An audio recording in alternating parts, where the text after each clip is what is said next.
Good evening, everyone. This is Joe Gould along with Bob Leahy as we get set now for the climactic game, the game that everyone's been waiting for, the Battle of the Tiger, the Eye of the Tiger, the Rockland Tigers who are here, the Dexter Tigers who are here, and all of their fans are here, Bob. They sure are. Both towns have emptied, Joe, and the last one out flushed the toilet and turned off the lights. They're here tonight in the Bangor Auditorium for the Eastern Maine Final, the number 2 seed, the Dexter Tigers, against the number 5 seed, the Rockland Tigers. Two highly touted teams. One, the Rockland Tigers, a very, very up-tempo team, fast-paced team. The Dexter Tigers, on the other hand, a very disciplined, well-drilled, well-schooled team. It should be a great battle from the opening gun, Joe. Okay, and I want to make an announcement before we start. And talking to Principal Gerald Ritterstoff, you people down in Rockland now, this is important to hear this, because of the fact that there will be a reception at the high school this evening after the presentations. They are not going to stop in Bangor at Bonanza. They are going directly to the high school for refreshments. The other thing is, the Principal Ritterstoff cued me on that it is Kevin Luttrell and not Luttrell. Very good. I apologize, Kevin. So it'll be Luttrell this evening. So do I, Kevin, and we'll get that name right before the night's over. Joe, let's talk a little bit about the two principals in this battle tonight. Let's look at Rockland first. We saw them take out Holton, the number 1 seed. We saw them do it in very, very quick fashion. They went out to a 24-6 lead. They pressed all over the court. Here are on your graphic, you can see Dexter beat Ellsworth 59-56 to get here, and Holton went down to Rockland 96-81 to gain the final. On the other end of the court, the Dexter Tigers come in with the experience under their belts. They are the state runner-up, losing to Lake Region last year in a state final game. They are the Eastern Maine defending champions. They have 4 players who were on that team last year, 3 of whom were starters and key individuals in that matchup, the Haynes twins, Mark and Mike, and also Stevie Bell. So they are tournament-wise, and they have the experience of being in the Eastern Maine Final. Go ahead, Joe. Come on, Bob, you're doing well. I think that kind of sets the stage a little bit. I think we're going to see Rockland, however, go with their zone pressure. They're going to open up with that half-court trap more than likely, and I would think that Ed Gursky is not going to change anything now. He got to the championship game in Eastern Maine by playing good, solid, half-court, man-to-man defense. And I think you're going to see one of the Haynes boys, and I would predict Mark on Mr. Post from Rockland, and the other Haynes, Mike, on Mr. Kavanaugh, the postman for Rockland. And that exactly is going to be the matchup. It should be a good matchup, and with that, let's get down to Bill McManus and Ed Gursky. Thank you very much, Joe. Ed, real quick question. What do you plan to do in order to win the game tonight? With their speed, we definitely have to try to slow it down, not let them get in their running game, which they like to do. Critical point will be if we can break their press the first 4 or 5 minutes without creating too many turnovers. Anything different that you've added, Ed, or are you going to stay with what got you here? Nothing different except probably a little different assignments on defense, how we play certain people. No, nothing different. And are all the kids healthy? Yes, they are. And physically, Bell is his ankle is still hurting, but I think once the game starts, he'll forget about it, and he'll probably play about 90%. Ed, best of luck. Thank you very much, Bob. Bobby? Thank you, Bill. That was Ed Gursky stating that he's going to go with a game plan, play that half-court, good stuff, good stick-up man-to-man for the Dexter Tigers against the Rockland Tigers. We were commenting tonight with Mike Dorenzo down on the table down there talking. Mike coached down at Rockland High School. And back in 1956, Rockland High School played Bangor here at the auditorium in a semifinal game. And that was the year that they decided to bring Western Maines to the east and Eastern Maines to the west. And Carl Daigle and company just survived the Rockland Tigers. Yes, that was an excellent basketball team of Red Berry with Carl Daigle and Danny Dryden. Now we're going to go back to Bill McManus, who's down on the floor. Bill? Thank you, Bobby. Dave, I asked Ed Gursky the same thing. What do you plan to do tonight in order to win? Well, we do the same things we've been doing all year. We like to use pressure defense to get the tempo our way, which is fast, and we'll try and play a good half-court man-to-man defense and execute offensively. And we're not changing anything for this game. You planned anything different as far as the two Haynes boys, because those seem to be two of the mainstays? Well, not really. We have to be very aware of them. They're excellent athletes. I think we have to be aware of them a little bit more defensively than offensively, because when they're around the ball, they're so strong and so quick that they really make a lot of things happen. So that's the one thing that we've talked about. Otherwise, we just want to try and do the things we've been doing well all year. Dave, best of luck to you. Thanks a lot. Joe, Bob. Thank you very much, Bill. As we get ready for basketball action here, the Eastern Maine B, the two participants down on the floor now warming up. I think another key point, too, might be, Bob, that Ernie Cavanaugh cannot start fouling early like he did in the last game that we saw. He is the mainstay of this basketball team. He is a strong rebounder they're going to have in the entire game. I think that, as you mentioned earlier, the two Haynes boys will probably post up, one on Cavanaugh and one on post, and that should make it interesting for the rest of the teams to see what they can do. I agree with that. I think that Dave Cook hit it on the head when he said he wanted to up-tempo the game, and he said that up-tempo means for them very, very fast. I think, however, on the other hand, Dexter's the type of team that is very, very disciplined and also very, very controlled. And I think they'll take the fast break if certainly Rockland gives it to them. But on the other hand, they will pull the ball back in half court, and they'll make Rockland play that man-to-man defense and then go right at Cavanaugh on the inside to try to get him in foul trouble. Okay, I'll take a look at the Rockland District High School starting five, and you can give Dexter's. They will start with Dan Gargan, who will be a guard. He's a junior. Ernie Cavanaugh is the center. He is also a junior. Kevin Luttrell, he is a guard and a junior. John Post and Brent Rittersdorf are the two forwards, and they're both seniors. They counter very well with four people. Number 15 will be Corey Fogarty, a junior. They also bring in Steve Malcolm, a senior. And they come in also with number 23, Jeff Curtis. And they go down 4 deep into Hillgrove. This Hillgrove boy, I understand tonight, I asked Sean Hillgrove, is the nephew of Bob Hillgrove, the fine runner that has produced a lot of championship runnings here and right here up at the Labor Day race in Bangor, Maine. Right, Joe. And let's take a look on the Dexter side of the ledger now as we look at the starting lineups, at least the starters that have been starting for Dexter on a regular basis. At one guard will be number 10, Chris Bailey, a 5'10" senior. At the other guard will be Steve Bell, number 12, a 6'1" senior. At center will be Marty Keaveney, number 20, a 6'1" junior. At one forward will be Mike Haynes, a captain, number 32, a 5'11" senior. And at the other forward will be Mark Haynes, the other co-captain, number 34, a 5'11" senior. Coming off the bench for Dexter in the 2 previous tournament games has been number 40, and number 40 is Kevin Edgecombe, a 6'3" junior for Ed Gursky, and he has done excellent work on the boards for Dexter. Also, number 30 for Dexter is Jeff Parola, a 5'9" senior, and the final member of that starting or elite 8 for Dexter has been Rick Robichaud, a 6'3" junior, number 52. And those are the principals for the game tonight, and we will be back in just a moment. Back here at the auditorium, the girls game, Holton has now won, what, their 5th straight? 5th straight. 5th straight. They won the state last year, so John Donato's Holton Chi-Town of girls will have another shot at it right here at the Bangor Auditorium. This should be a fine basketball game. I think that everyone has been looking for a game like this for a long time.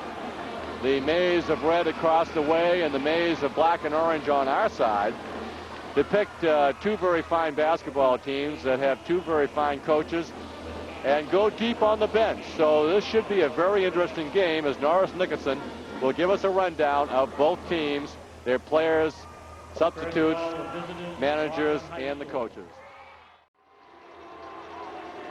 First, the starters, number 10, Chris Bailey.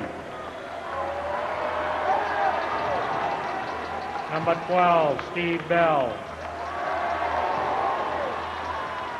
Number 20, Marty Keavening. Number 32, Mike Haynes. Number 34, Mark Haynes. Now the remainder of the team. Number 14, Tom McKinney. Number 40, Kevin Edgecombe. Number 52, Rick Robichaud. Number 22, Chris Terrio. Number 24, Chris Tremblay. Number 30, Jeff Parola. Number 42, Kevin Williams. Number 44, Eric Conway. Number 50, Steve Haynes. And number 54, Rob Fanjoy. Managers are Brian Sawtell and John Greaves. Dexter is coached by Ed Gursky. The officials for tonight's ball game are Mr. Kerouac and Mr. Cody. Well, from a 9:05 start to a 10:35 start, as we get ready to do basketball action here. No one left. They were very patient while the problem on the floor was taking place, but that's been remedied. All right, Joe, I'd like to make a comment, too, about that. The tournament committee and the auditorium committee staff did an excellent job, and I think the fans here in Bangor Auditorium have to be commended. I traveled down from Old Town, and it took me about 35 or 40 minutes. The roads are treacherous, and I think that they were better off in this building than they were out on the road. So congratulations to everybody for their behaviors. As we get ready now for the tip-off, Rockland in orange with the black pants, and Dexter in white with the red numbers and letters. Tip goes long and out of bounds, and let's see what they say. They're evidently will be Dexter's ball, so Bell will put in play. Bell in the backcourt now comes up with it. He's the quarterback with the left ankle problem, but at 90%. Now it goes cross court, intercepted, goes to post. To Latrell, back to post, first shot of the game, good. Rockland leads. Now goes the Streamers. Let's not waste any time. One turnover and a quick hoop on the fast break by Post. Mark Haynes off to Bell. Bell starts down with it now, turns, bounce pass in the corner to Bailey. Bailey back outside to Bell. Rockland in a man-to-man. Bell stops to right, gets a screen, stops there, gives up to Bailey. Bailey at the baseline, right side, pass goes out, knocked away by Kavanaugh. Almost picked a foul up there. Kavanaugh is guarding Mike Haynes, and Post is guarding Mark Haynes. We haven't seen them on defense as yet, so we'll probably go about the same way. Bailey on the left side. Bailey with the ball, dribbles, scoops a nice pass toward Mark Haynes. Mark turns to the foul line, starts to go in. Mark puts it up right-handed, no good. Rebound taken off by Latrell of the Rockland Tigers, and he starts down with a post. As Bailey will come out on post. So Bailey is guarding post, Keaveney is guarding Latrell. Goes off to Kavanaugh. On Kavanaugh is Mark Haynes. Now Ritterstoff, guarded by Bell. This is Goggin, guarded by Mike Haynes. The shot is good. 4-0, Rockland leading.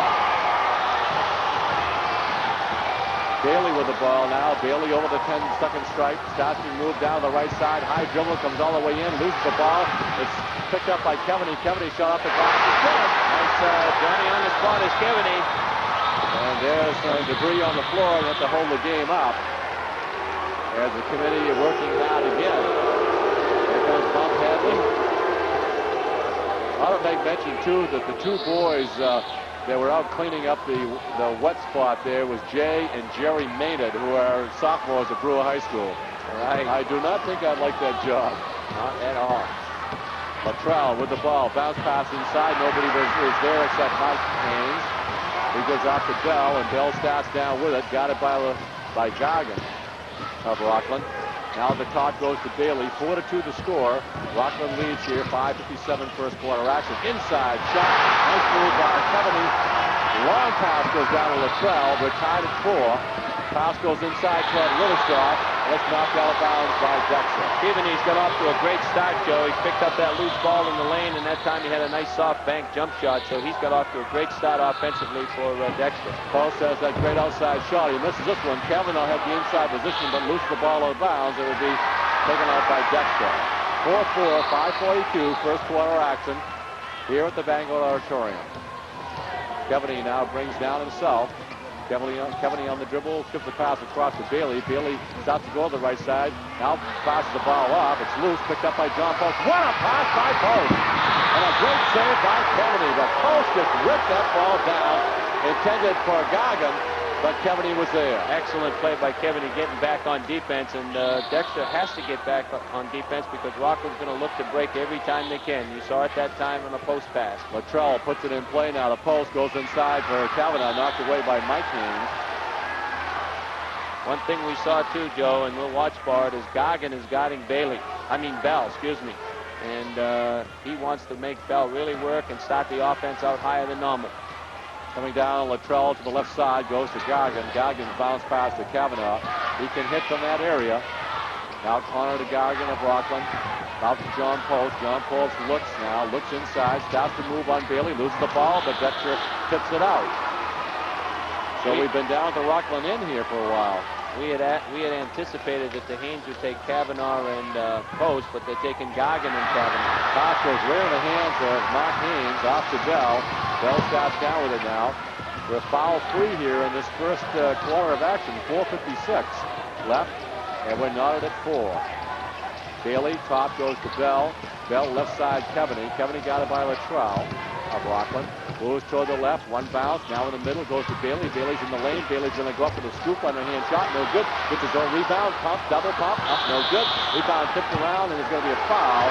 Foul, I believe, on Rittersdorf. Right, on Rittersdorf, a foul from behind on the rebounding action. Bailey really scrambling inside, though, to get 2 shots off. Chris Bailey for Dexter. So inbounding it will be Bell of the Dexter Tigers. Passes it into Keaveney. Keaveney, the top goes to Bailey, back to Keaveney, back to Bailey. Bailey looks right side now at the top.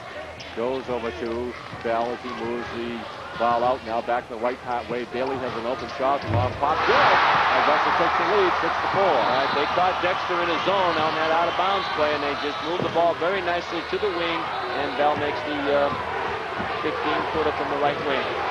Kavanaugh is now going to have the chance inside. Pass goes to him now. He's got a nice shot from there, that area, and he hits.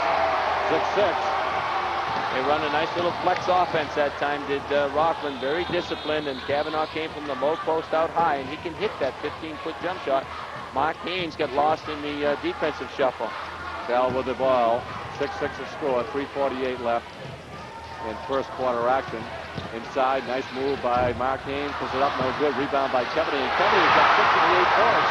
He's really playing good, Joe. Nice ball rebound on the miss off the baseline power layup by Mark Haynes.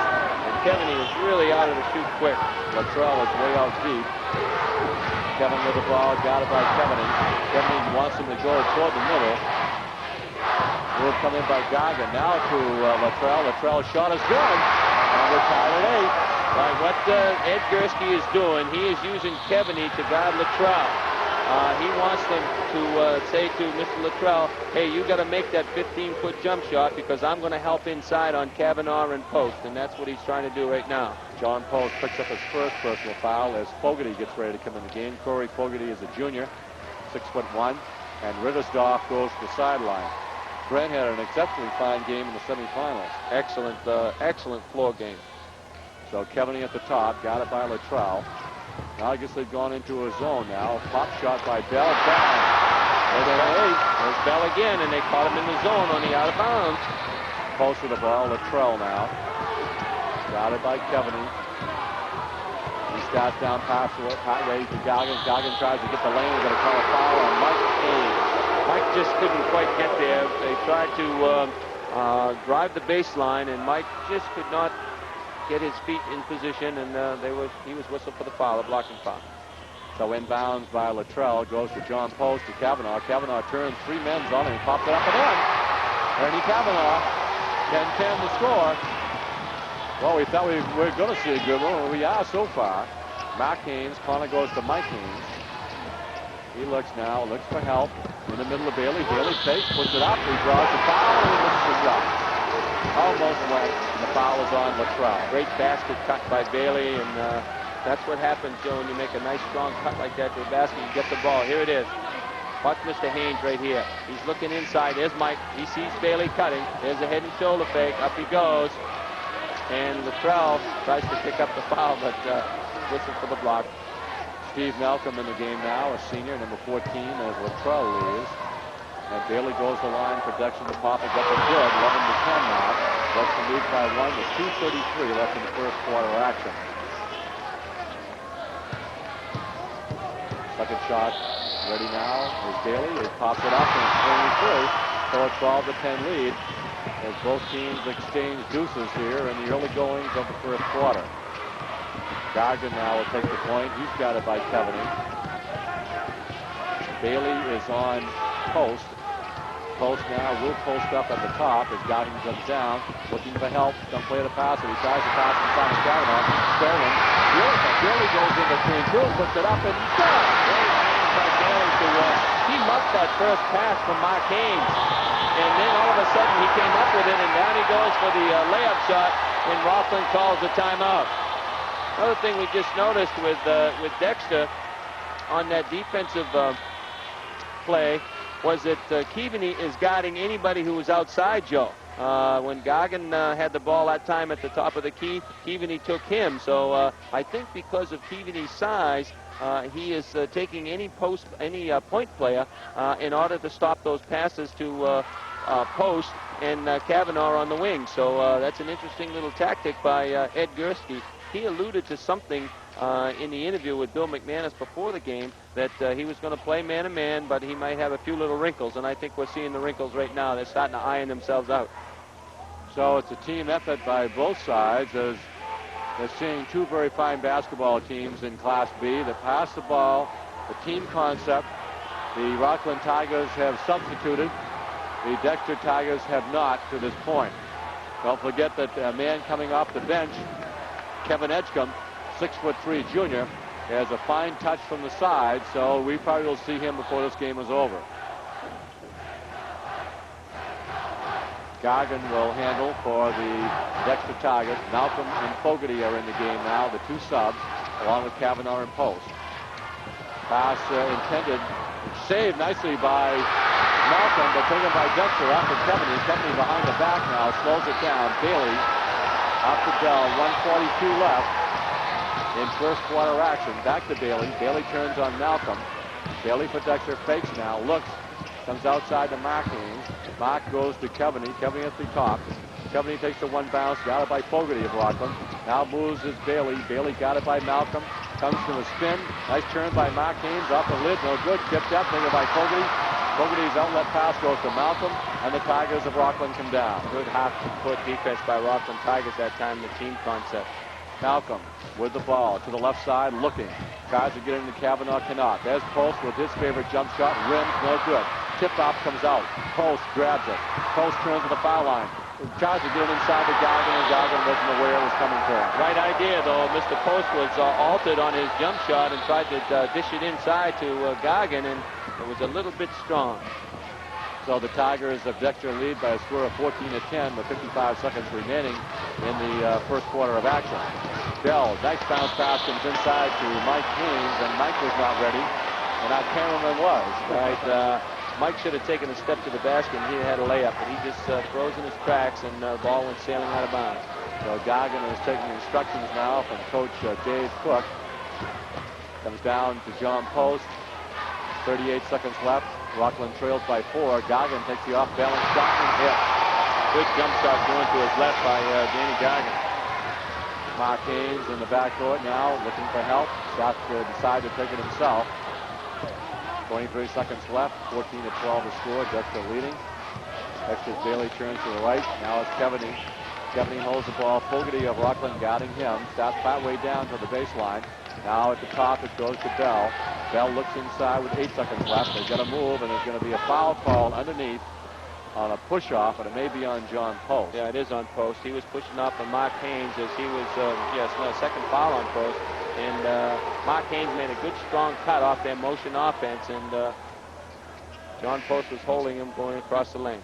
Luttrell will come in with 6 seconds left, and Post will leave. Ernie Kavanaugh has not picked up any fouls here in the first quarter. Pass goes way outside to Bailey. 6 seconds. Looked up in the clock. Still dribbles. 3 seconds. Bell with a long downtown bomb and goes under at the buzzer. And the score goes Dexter 14, Rockland 12, and we'll be back right after this message. Hi, I'm Bernie Rossetti. You may be a regular viewer of MPBN, or you may only watch us once a year during these high school basketball tournament telecasts. If that's the case, we hope that you realize that these telecasts are made possible because you support them with your check. We'd like to thank you with an MPBN mug and our monthly MPBN program guide, Air Date, which, by the way, will probably show you there's a lot more watchable TV on this channel than just basketball. Send a check for $30 or more to Basketball, MPBN, Box 1986, Bangor, Maine 04401. That address again is Basketball, MPBN, Box 1986, Bangor, Maine 04401, 1986. You're watching high school basketball tournament action on the stations of the Maine Public Broadcasting Network, a service of the University of Maine. So a very fine first quarter for both ball clubs. 14-12, not much to choose from. Very good defensive game. Only 5 personal fouls whistled in that first quarter, and very, very few turnovers. Good, solid defense by both teams. Luttrell in the game now. Bounce pass inside, picked off by Mike Haynes. They've tried a couple of blind passes, and the Haynes boys have been there to pick them off. Bell starts down through the legs now. To the right side goes to Bailey. Bailey on the dribble. Bailey still dribbling, looking around. Now goes back outside to Bell. Inside goes to Mark Haynes. He turns, I should say, Mike into Mark now. Now it goes to Bell at the top. Bell starts to move. Malcolm gets down. They're going to call a player control foul on Bailey. All right, Chris Bailey, good, excellent position by Luttrell. And Bailey tried to go through him on the dribble and was called. Here it is right here. Here's the pass out. There's Mark. Back outside. Here's Bailey. What's the position now? Oh, I'm sorry, that was on against Malcolm. Excellent play by Malcolm. Coming down with it is Luttrell. Luttrell with the ball. Top goes to Kavanaugh. Kavanaugh holds. Looks inside, left side to Fogarty, fakes now, goes inside. Nice over-the-head shot by Malcolm in the score. Excellent shot by Malcolm, but just a great pass by Fogarty. Went up for the jump shot and saw Malcolm breaking under the basket and just gave it to him. Bell now at the top goes to Bailey. Bailey of the Dexter Tigers. We're locked here at 14. Way outside. Now it goes off to Mark Haynes. Mark Haynes starts the lane. The ball stripped. It's picked up in there by Bell. And almost picked up his own rebound. Goggins starts down with it. Goggins going to go. Goggins off balance shot is no good. Rebound by Coveney of Dexter. And he gets it off to Bailey as Bailey starts down over the time stripe. 6:41 left. 14-14 the score. Edgecombe will get ready to check in for Dexter. Now it goes cross court to Coveney. Hooks a pass inside to Bailey. There he is off the glass. No good.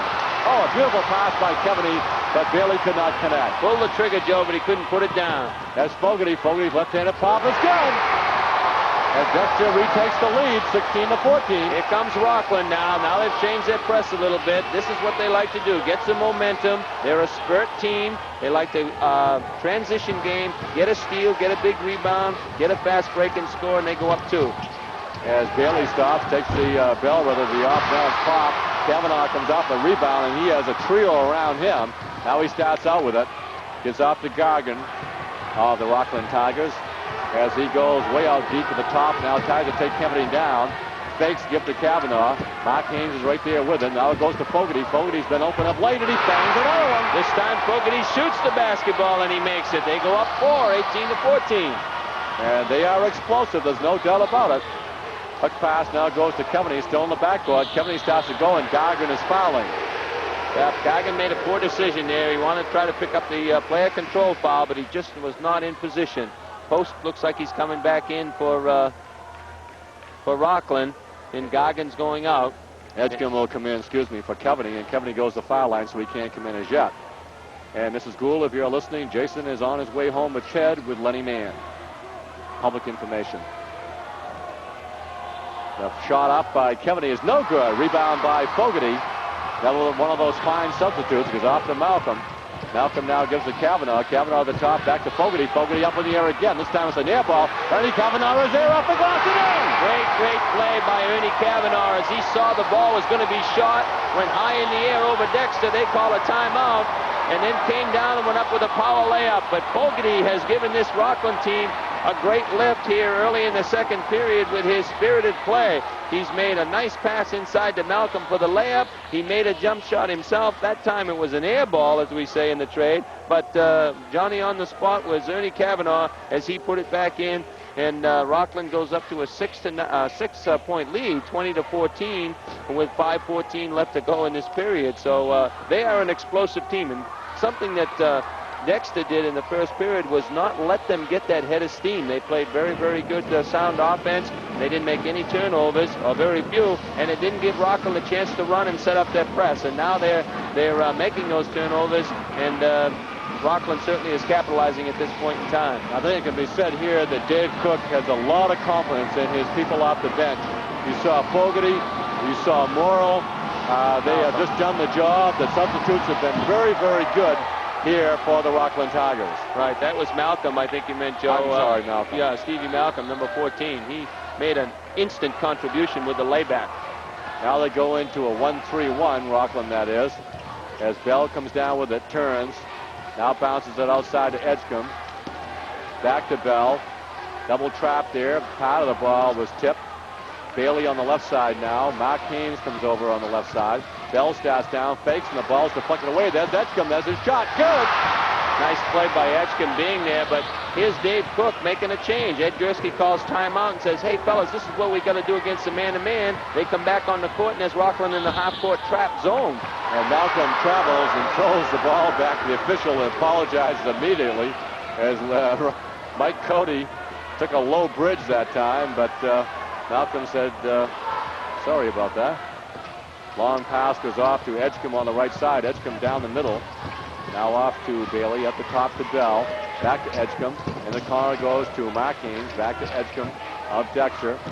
As Dexter trails 20-16 with 4:19 left in first half action. Pass comes outside to Bell. Bell starts to go down with it. Has the screen. Now goes back outside to Bailey of Dexter. He moves in the middle. Nice move inside by Mark Haynes, and he misses the shot. And Kavanaugh cannot squeeze the rebound and goes out of bounds. That's two easy ones they've missed. Bailey missed one earlier in the first period. Now Mark Haynes misses that one. Edgecombe inbounds it. Now it gets him back to him. That's his side for the shot. It's no good. Rebound long goes to Mike Haynes. Off to brother Mark. Now it goes to Bell inside to Mark. He hooks a pass off to Edgecombe. Edgecombe off the glass and in. Great pass across the key, and Edgecombe was ready for the task. The thing I liked about Edgecombe, Joe, is when he gets the basketball, he's ready to shoot it. He was in great shooting position that time. 20-18 the score. Fogarty with the ball now. Holds over the head. Now it comes off to Kavanaugh. Kavanaugh turns again. Takes a pop shot off the lid. No good. Rebound storm by Post. Took it away from Mike Haynes. That's a rarity right there. And Luttrell is out deep. Edgecombe is on him. Now the fake, look inside, goes to Post. Post gives the fake. Bailey's there in his shirt. Now to Fogarty again. Fogarty looking inside. Good team play. Malcolm has the open shot, and he hits it. Nice play that time. Excellent play and good patience by Rockland on their offensive game plan. Excellent patience as they move the ball 3 or 4 passes and then got the jump shot. 3:02 left. Bailey goes toward the glass. Off the lid. No good. Rebound is knocked around. Picked up by John Post. You got to watch him. He's got an awful quick release on his pass. Off to Fogarty. Now Luttrell will set up again. So patience by this Rockland team. Excuse me, Joe. You saw Kavanaugh coming into the play. He went down very hard. Intercepted by Mark Haynes. Lead pass goes to Edgecombe. Edgecombe is there. Fogarty's there. The glass is there as well, and the basket goes in. Very nice play by Edgecombe using the glass. Fogarty could not get his hand up in time, and he went right over the top of it. 22-20. Fogarty with the ball for Rockland. Tries to get it inside. The pass goes right in the hands of Bell, but knocked out of bounds by Bailey. There's a gift right there. Excuse me, Joe. A little bit too anxious was Bailey. He wanted to get out of there. A new player coming in. Is that Curtis? 23. 23 is Curtis. Jeff Curtis is a senior, 6'1". And Fogarty Malcolm goes out. Who else came in? Goggin. Goggin came back. Goggin came back. So they're at 4 of the 5 of the starters. Rittersdorf is still out. Curtis with the ball. Goes to Kavanaugh. Now the Goggin. Goggin goes to lane. He puts it in. On the baseline, into the lane and scores and draws the foul against Bell. Another great pass. That time, I think it was Kavanaugh into Goggin on the baseline. Here's the replay. Watch the pass across the foul line right here. There's the look inside behind the backboard. Here comes Goggin on the baseline, and he's fouled on top of the head by Bell. Goggin looks out of control when he takes a shot, but it goes to the hole. That's all it counts. He's a very determined player, very, very gritty player. Pops it up, and it's good. 25-20 with 2:10 remaining in first half action. Rockland Tigers leading over the Dexter Tigers in the backcourt. Now the pass goes up to Mark Haynes, off to Daly. Daly on the left side. Comes out to Edgecombe. Cross-courts it now to Mike Haynes. Nice give and go. The shot is no good. Tip-up is no good. Rebound was finally knocked out by Bell. It looked like Curtis might have hit it, but they said Bell hit it live. They were both going after it, and they called it on Bell. Rockland's ball, 25-20. They have a 5-point lead. So Luttrell brings down for Rockland. 1:44 left. 5-point differential here as Post has the ball. Looks outside, takes a one dribble. Now goes way outside to Goggin. Goggin now goes to Kavanaugh. Kavanaugh's way outside. Left side goes to Curtis. And Rockland foul, the Dexter foul thought he dragged his pivot foot, but the official said no. Great patience again by Rockland running their offense, looking for the backdoor cut if they can find it. Luttrell looks inside. Now pass goes to John Post. Got it by Bailey. Off to Goggin. Got it by Mike Haynes. Comes right out after him. Now Goggin goes over to the left with Mike Haynes chasing, and Mike Haynes is fouled.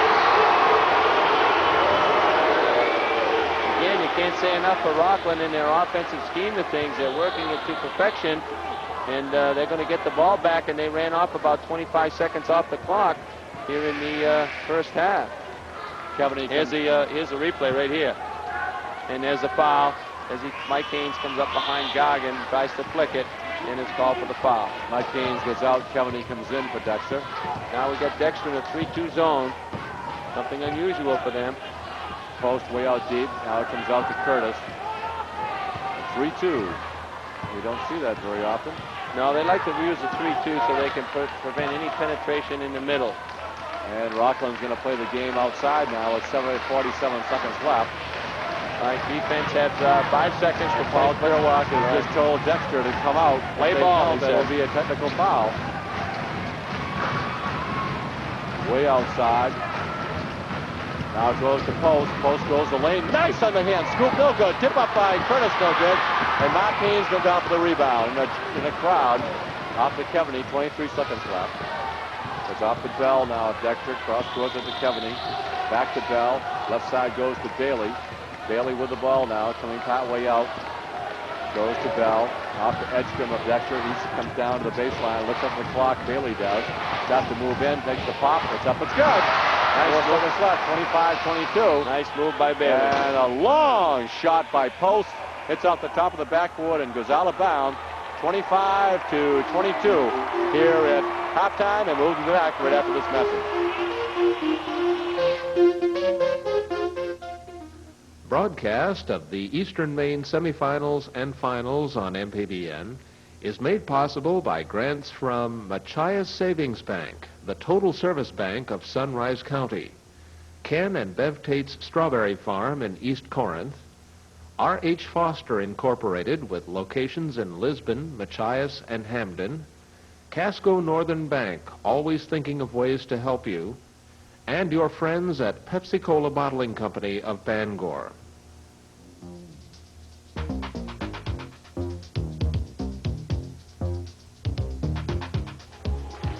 The Holton Shiatana girls were victorious over Mount View this evening for the B Girls Championship. At this point, the Rockland Tigers lead the Dexter Tigers by a score of 25-22, and I guess really no surprises in the first half. I think that I saw one surprise, Joe, and I thought it was the patience and the execution that Rockland exhibited on their half-court offense. I don't think they took very many bad shots. When the basket was open, or the lane of the basket was open, they went very, very strong. Goggin and post on a couple of occasions. Fogarty came in and gave him a big lift off the bench, as did Malcolm. So I thought Rockland played really, really, really well against Dexter's man-to-man defense. So I thought that was a surprise for me. Okay, that's a surprise for me then. Okay. If you're surprised, I'm surprised, right? Right. And then, and on the other hand, I think Dexter executed the way we've seen the Dexter teams in the quarterfinals and the semifinals. However, they were not getting the ball to drop when they had the easy jump shots in the lane. And Rockland, on the other hand, was able to get the rebound and get that fast break going. So I'd say I'd give the edge to Rockland, not only in the scoreboard, they're up 25-22, but in executing their game plan. They finally got running and got open courts and they got in transition, and they come out on top here with a three-point advantage. I think another key point in the first half, I don't think Ernie Kavanaugh had any fouls on him. They need him. They need him badly, and he's going to stay in that ball game. But Rockland looked very impressive in that first half of action. A lot of people that came up this evening from the Rockland area, a lot of people here from Dexter, and with that, let's go down to Bill McManus. Thank you, Joe, very much. With me, I have Bruce McGregor, varsity men's basketball coach at Hudson College. Bruce, thank you for being on at halftime. Oh, my pleasure, Bill. Bruce, how was the season at Hudson College this year? Well, we're having a good season. We started off a little slow. We were 4-5 at one spell, but right now we're 17-7. So we've come on pretty strong. We won our last 9 ball games. We're really pleased the way things are going. That's probably from good coaching. Great kids. That deal. Bruce, you took the basketball team over to London. That's quite an experience for kids. Besides just playing basketball, an educational experience. Why and how did that come about? Well, it happened a while back. I guess it was about 9 years ago that we got invited by the NAI and NCAA to go over and represent the country over in England and also in Scotland. And then we made friends while we were there, and we got invited back a second time. And this is the third time that we've gone. And each time it's been a different group. There has been no one that's gone twice, so it's really been an experience. And the people that have come back from the past 2 trips have indicated that it really was something very special to their education. Bruce, I've had the opportunity to watch your basketball team play. You seem to be pulling a lot of Maine boys. You're looking the same thing it seems that the University of Maine is doing, as partly is looking at Maine boys, plus also outside kids. Well, that's true. We do have a lot of the main players, and that's why tournaments like this are so important to be at. We've had just some outstanding local people, and we also obviously look for people outside the state, but primarily we've been a main team for the last 10 years. Bruce, in the high school basketball, they're talking about bringing in a shot clock. Again, having seen Hudson played, I've only seen that shot clock maybe buzzed off one time. Your feelings as a college coach, is it needed? And then also your feelings, what about? Should it be in high school, and should it be dropped down to maybe about 30 seconds? Well, we have the 45-second clock, obviously, and it's something that I've wanted to have for a long period of time. I think that a lot of coaching can go on when there isn't a clock, but I don't think the game is necessarily just for the coaches. I think it's for the kids, too. And with a 45-second clock, you have to play all the way through the game, and I like that part of it. Obviously, you can still slow it up if you have to and use the 45-second clock and milk it a little bit. But I think it's a game that should be played for the duration of whatever the time limit is in high school or college. And so I like the clock. 45 seconds. I thought it should be 30 at first, but I really have come to enjoy the 45-second clock, and I think that's the right time. Do you think the colleges will ever adopt the seatbelt rule for coaches? I certainly hope not. I don't know. I don't know. I couldn't do it. I'd have to get out if they ever had it. Bruce, what about this game here? You're sitting up there as a coach enjoying this, not having to worry about putting the pressure on yourself. How does this game appear to you? Well, I think Rockland right now has a little bit going for them. They had a couple things that happened inside which were key for them to get that lead that they have right now. But you got to think that Dexter, with the poise and the athletes they have, they're going to come back, and I think it's going to go right down to the wire. I think it's anybody's ball game. Well, Bruce, I appreciate you coming down in halftime. Best of luck in the NAIA playoffs coming up, and good luck to Hudson College. Thank you, Bill. Pleasure talking to you. Bobby? Thank you. Thank you, Bill. Let's go right to the scoring statistics by halftime. Individual scoring for Dexter. Chris Bailey ended the half with 8 points. Stevie Bell had 2 points. Mark Keaveney had 6 points. And Kevin Edgman had 6 points. Only 4 players scored for Dexter for their total of 22. Both Haynes twins, Mike and Mark, were held scoreless in the first half of play. For Rockland on the other side, Danny Goggin had 7. Ernie Kavanaugh had 6. Kevin Luttrell had 2. John Post had 2. Chris Fogarty had 4, and Stevie Malcolm had 4 for their total of 25 points in the first half, and some big points off the bench. Malcolm with 4 and Fogarty with 4 for Rockland. Now the graphic shows the other statistics. 12 for 23 from the floor for Rockland, 52%, 9 for 24 for Dexter. They're shooting off about 37%. 1 for 1, 100% from the foul line. 2 for 3 for Dexter, 66%. And turnovers, Rockland had 9 and Dexter had 3. So those are the stats, Joe, for the first half. And Bruce McGregor, I think, picked up on what we were talking about, in as much as Rockland got those nice plays on the inside by Fogarty and Kavanaugh and Malcolm to give them that 3-point lead that they enjoy in the first half. But as he mentioned, the athletes of Dexter certainly not out of this game. 3-point differential. I thought the swing did go to Rockland in that latter part of the second period. But still, we got 16 minutes of basketball, a lot of basketball. Everybody stayed on hand here as we're 10 minutes past 11. You'll be able to run tomorrow about 6:30, won't you? No, I don't run on the weekend. Oh, you don't? Monday through Friday. Monday through Friday. Joe, I wanted to make another point.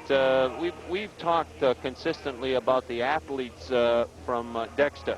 Rockland has their share of athletes too. Guys like Danny Gargan and John Post and Ernie Kavanaugh. Those are athletes as well. So that makes it a great matchup on both sides. Another thing with good, strong athletes, you're not seeing Rockland's press as effective as it would be against kids that aren't quite as strong. And when you have a trapping team, and we saw that in the Ellsworth game. Ellsworth tried to trap Dexter, but Dexter's strength in their personnel did not enable Ellsworth to get all the traps that they wanted. And we've seen the same thing here tonight. I don't think we've seen a trap play where the Dexter kids maybe have thrown the ball away, with the exception of maybe the first pass of the game where they went down and scored, where Rockland went down and scored on the turnover. So we'll have to watch for that in the second half to see whether or not Rockland's pressure tactics continue to bother Dexter in the full court, especially in the zone with the zone principles. And with that, we'll be back in just a moment. You may have a niece or nephew playing in these games, or perhaps a son, daughter, grandchild, friend or neighbor from down the street. Maybe you just like hustling basketball with intensity, emotion, and good sportsmanship. Whatever the case, your cards and letters have been saying thanks for these annual telecasts. We'd like you right now to take an important step for us. Make out a check for $30 or more to MPBN and send it to Basketball, MPBN, Box 1986, Bangor, Maine, 04401. That act will help us greatly to bring you future telecasts featuring Maine's young women and men athletes.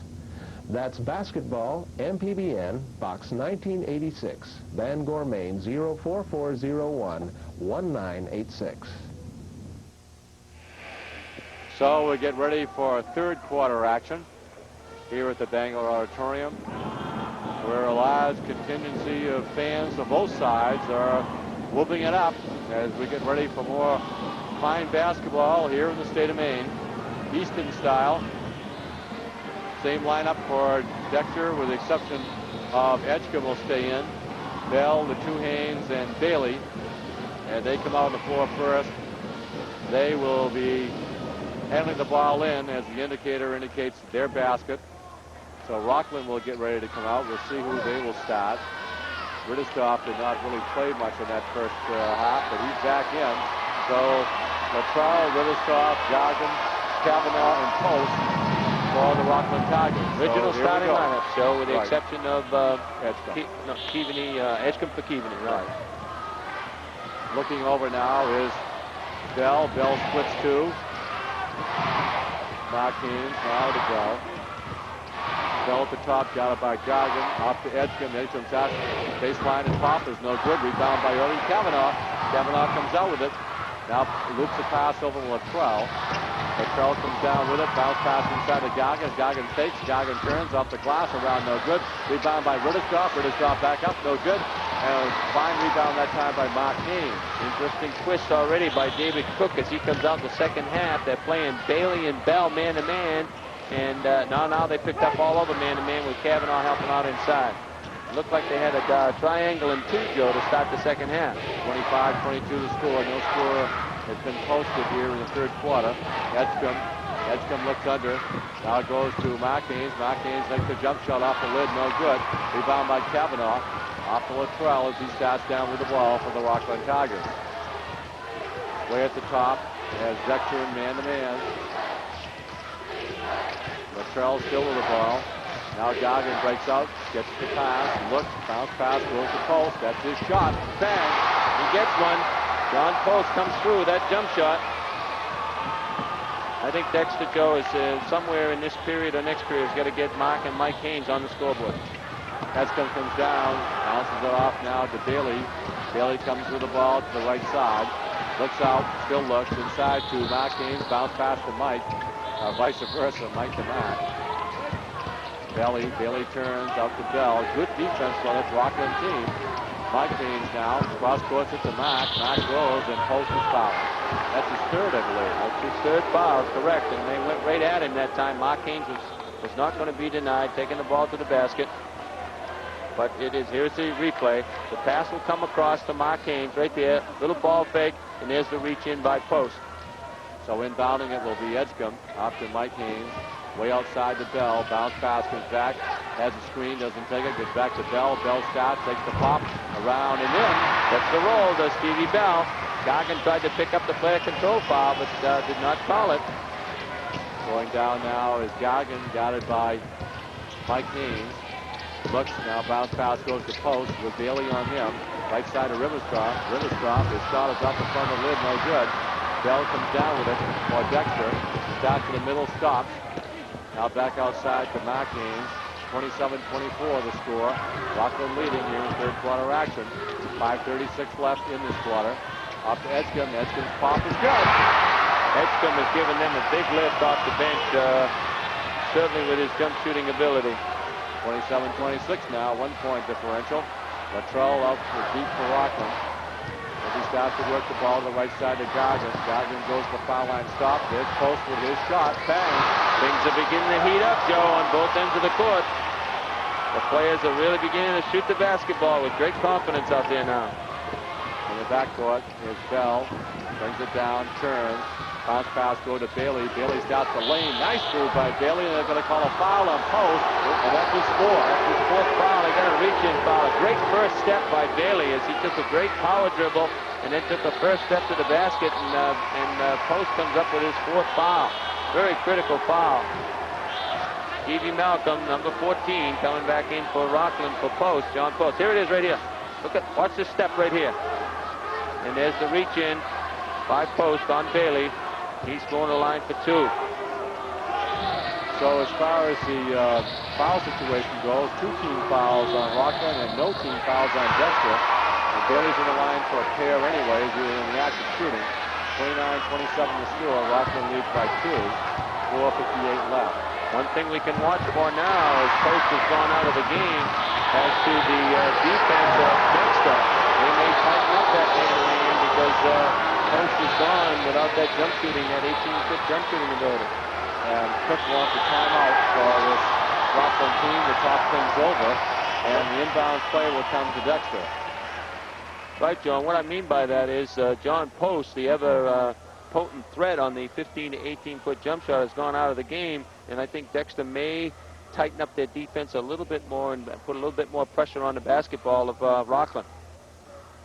29-28 with this timeout. 4:58 in the third quarter left.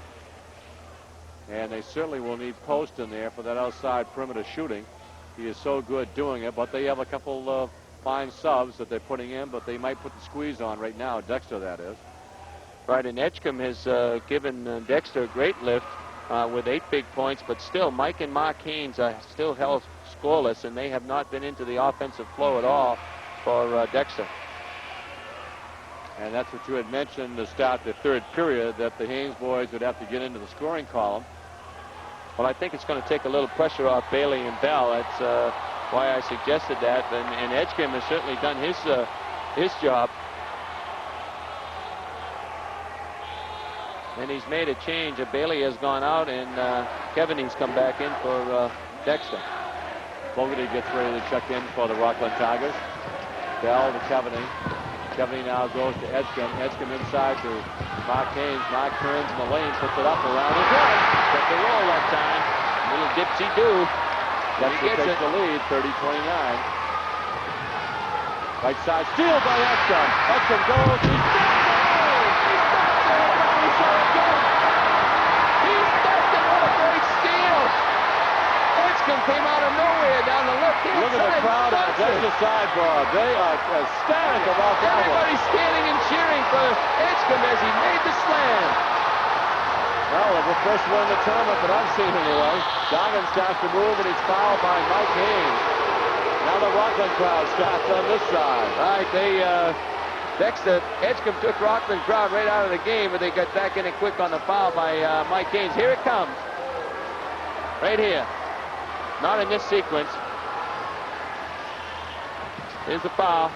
Right there on Mike Haynes. Shot by Kavanaugh off the glass, no good. Mark Haynes rebounds, outlet pass to Edgecombe. Now it comes to Mike Haynes, stops, looks around, goes back out to Mike. Mark for the shot, around, no good. Rebound tip. There's Mike Haynes, and puts it in. Both Haynes now coming to life. Mike and Mark battling on the boards. So the slam may have changed things here for the Dexter Tigers. It certainly put some life into Dexter's offense. Now they're picking up their defense. Doggin now goes to Kavanaugh. Kavanaugh with a pop up. No, it's under everything. It was out of bounds. So the Dexter Tigers, with that slam by Edgecombe, have come alive, and that crowd has with them. Now Bailey's coming back in the game for Mike Haynes. Edgecombe, the ball knocked away by Malcolm. Kavanaugh goes, the pop is no good. Tipped up, no good. Fogarty's there, fakes, puts it off the glass and in. Great play by Fogarty. Great offensive rebound on the Kavanaugh miss. Fogarty stayed right with it, tipped it, got it back, and laid it back in. That'll silence the Dexter people. Coming back now is Bell behind the back. Doggins on him. Looks for help. Bounce pass to Bailey. Bailey looks inside. Takes the dribble now. Shot down the left. As Mark Haynes clears for him. Edgecombe with the ball. Got it by Fogarty. Off to Bailey. Away from the play. Malcolm foul coming. Foul away from the ball that time. Stephen Malcolm. Kevin, he was trying to post up. He tried to get over the top of the offensive player and fouled him. That's the third foul on Rockland this quarter. Edgecombe will inbound it. The extra basket. Goes to Bell. Back to Edgecombe. Edgecombe blowing bomb from the baseline. In and out. Rebound by Fogarty. Off to Luttrell as he starts down for Rockland. Rockland trails by 3, 34-31. Luttrell right down the middle. Beautiful bounce pass to Kavanaugh. Puts it up and in. Great play that time by Luttrell as he saw Kavanaugh sneaking along the baseline. Kavanaugh converts it. Now we're back to 1 point, 34-33. Bell to Bailey of Dexter. 2:40 remaining in third quarter action. The foul will be called on Doggin. Doggin a little over anxious on the dribble that time by Bailey and fouls him. He picks up his second personal foul. But Rockland's made a nice run after the dunk by Edgecombe, and they've got themselves right back in the game and kind of taken the Dexter fans out of the game, although there goes the Dexter wave. Dave Cook has taken off his jacket and now rolling up his sleeves. 2:31 left in third quarter action. 34-33. Here's the score here. As the Dexter Tigers lead, the pop shot by Edgecombe is good. Boy, he is hot tonight. Tell me Edgecombe's not playing with great confidence now. He's even asking for the basketball with his hands. After that dunk, that gave him great confidence, and he wants the ball. 36-33, Dexter leading by 3. 2:14 remaining here in third quarter action. Class B championship, Eastern Maine on the line. Malcolm looking inside to Goggin now. Goggin on the left side, looks toward Kavanaugh. He has Kavanaugh. Kavanaugh fakes as Kavanaugh turns. Kavanaugh spins in the lane, pops it up and in. Another great move by Kavanaugh. Off the spin dribble, he wheeled in the lane, went up over the defender. Great arch on the shot, and he makes it. Nice steal by Malcolm. Malcolm puts it up around. No good. Rebound by Edgecombe. Edgecombe off to Keviney. Keviney starts down with it. Got it by Fogarty. Now it comes back outside to Edgecombe of Dexter. Holds over the head is Bell. Off to Bailey. Bailey starts to move, and a foul is going to be called on the shot. Rockland defenders try to pick up the player control charge almost on every occasion off the first step, and they've been called for it here in the third period. 36-35 to score, 1:27 left. Gotta remember, you gotta be stationary, you can't be moving. And the foul shots will be taken by Bailey. Young Mr. Bailey right there. Chris Bailey, a senior, 5'10". Shot is up and good.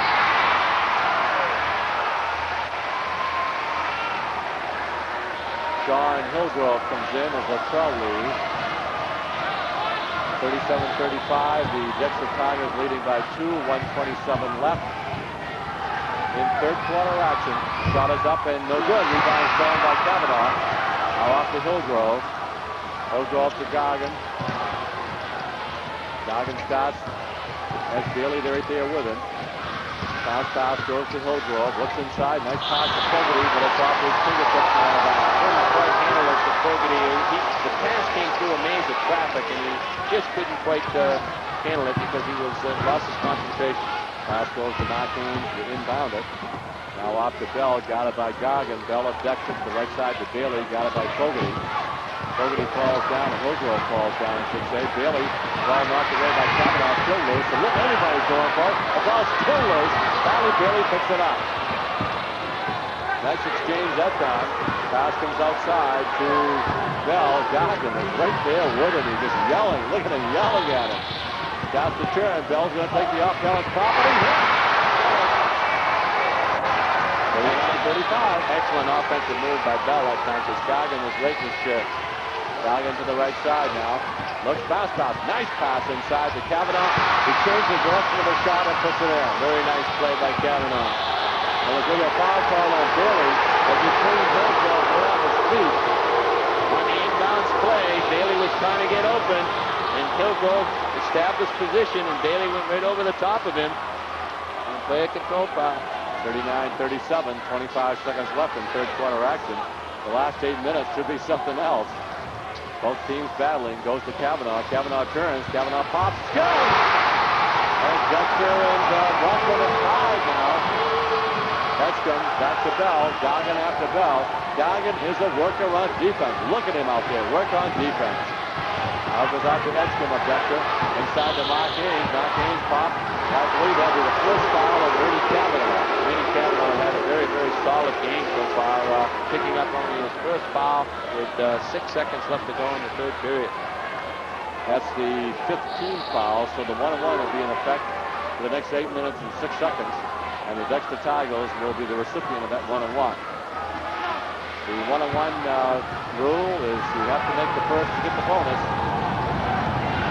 As Mark Haynes goes to line, Pop is up and he breaks the tie, 40-39.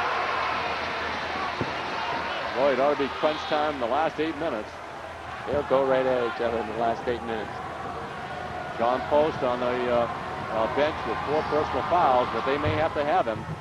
2 foul shots by Mark Haynes, 41-39. Malcolm goes down with it, takes the long shot, goes under, and with 1 second left, Dexter will have a chance to inbound it. Dexter leads 41-39 here. So we'll see if they do get a shot off with 1 second. Goes to Edgecombe. Edgecombe throws it long down the court, clears everything, and with that we'll be back in just a moment. What does winter in Maine mean to those of us who live here?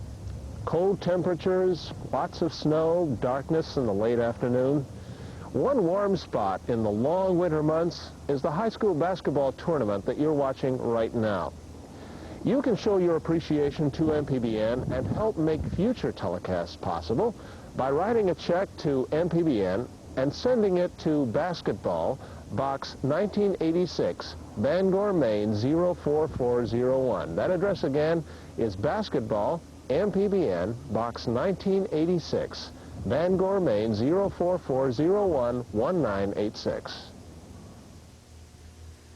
You're watching high school basketball tournament action on the stations of the Maine Public Broadcasting Network, a service of the University of Maine. So, Bob, we have had 4 straight Class B championship Eastern Maine games that have been out of sight. Just unbelievable, Joe. And I thought Rockland really did a great job in that period because John Post went out with 4 fouls, and their bench, who Dave Cook believes in, kept coming in and doing the job. Fogarty, Malcolm, and then Hillgrove came off the bench to see his first taste of action, and now they're still only 2 points down, and he's got an opportunity to bring Post back. He's not even looking at him right now. He's still got the reserves in. So Rockland in a pretty good position right now as we bring it home in the 4th quarter.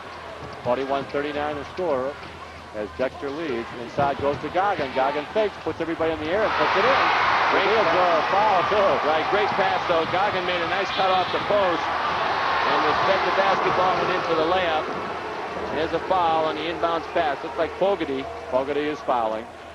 And the Dexter Tigers will go down the other end to shoot the 1-on-1. So there it is, right here, Joe. Sorry, but there was the inbounds pass by Bell, and Fogarty came across the arms. Keaveney going to the line. Verdistoff gets ready to come back in the game. The Dexter Tigers have only committed 2 team fouls in this half. Right, I was just going to mention that. This is going to be a critical part of the game because Dexter is on the line for 1-on-1. And Dexter has 3 fouls to waste before Rockland goes into 1-on-1s. Shot by Keaveney is good. Goggin, Hillgrove, Kavanaugh, Verdistoff, and Malcolm in there for Rockland now. Second shot by Keaveney is good. And the original 5 for the Dexter Tigers in there. 43-41, Dexter leads. In a real fine-spirited basketball game here at the Bangor Auditorium. Goes off to Malcolm.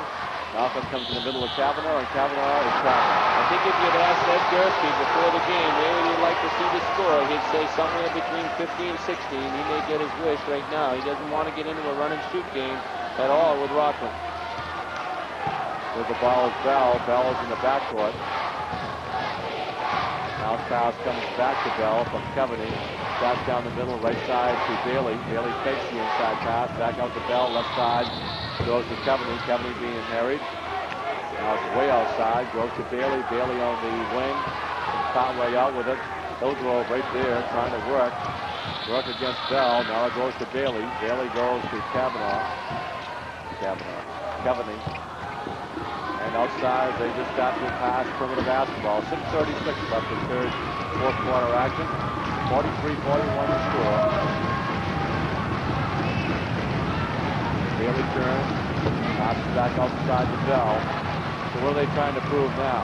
I think they're just taking a little time off the clock, that's all. They're giving Edstrom a rest. He's out of the game right now. I think they're trying to make Rockland make a mistake on defense.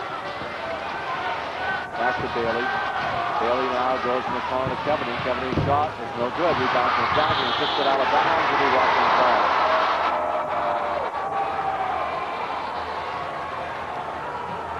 Rockland falls at every touch, though. Latrell will come back in when he can for Rockland. Moving to the left side, Goggin. Goggin now the top to Verdistoff. Now to Kavanaugh. Kavanaugh fakes. Kavanaugh goes the lane. Kavanaugh shot is no good. Rebound taken off by Bell. And Bell tapped down. There's Goggin with him. Goggin works on him. Bell the left side. Bell turns. Gives it off to Bailey on the right side. Now in the corner to Keaveney. As they start to pass. Now it goes to Marquez. Marquez takes the shot off the ground. And Marquez coming in the offensive picture now. One thing I want to mention, next time down the court, when Goggin is guarding Bell, watch his feet. If we can have those young kids out there, watch him move his feet on defense, it's just incredible. 45-41, 4-point lead. Kavanaugh hits the second three. 45-43. And Latrell will come in the game. And let's see who will leave. Will be Hillgrove. So Hillgrove was out, and he did his job while he was in there. Did his job, excellent job, defensively especially. Got it inbounded now, 5 seconds to do so. Keaveney starts to tell you with Malcolm from Rockland on him. In the middle, stolen by Verdistoff. Verdistoff from Malcolm back to Goggin. The shot is missed. Rebound comes off to Bailey. And a 3-on-1 coming down. Bailey's going to take it to Kavanaugh. Puts it up around. No good. Kavanaugh takes the rebound off. Now lead pass to Malcolm. Malcolm turns. Malcolm's going to go to the glass. Puts it up. He falls down. What a great last step. What a great power step to the basket. It changed at pace. Let's tie it up. 45-45. Malcolm just went to the hole and brushed up the Bannon and put it in. Bell comes down with it now. He turns on Kavanaugh. Bounce pass goes right through the legs of Martinez. Turnover by Dexter. The running jump that time. Man-to-man running jump. That time there, Kavanaugh took Goggins' man and Goggins switched off. And here comes Post. He'll post up. He's got a great outside shot. Kavanaugh way outside. Off the lid. No good. Rebound by Martinez.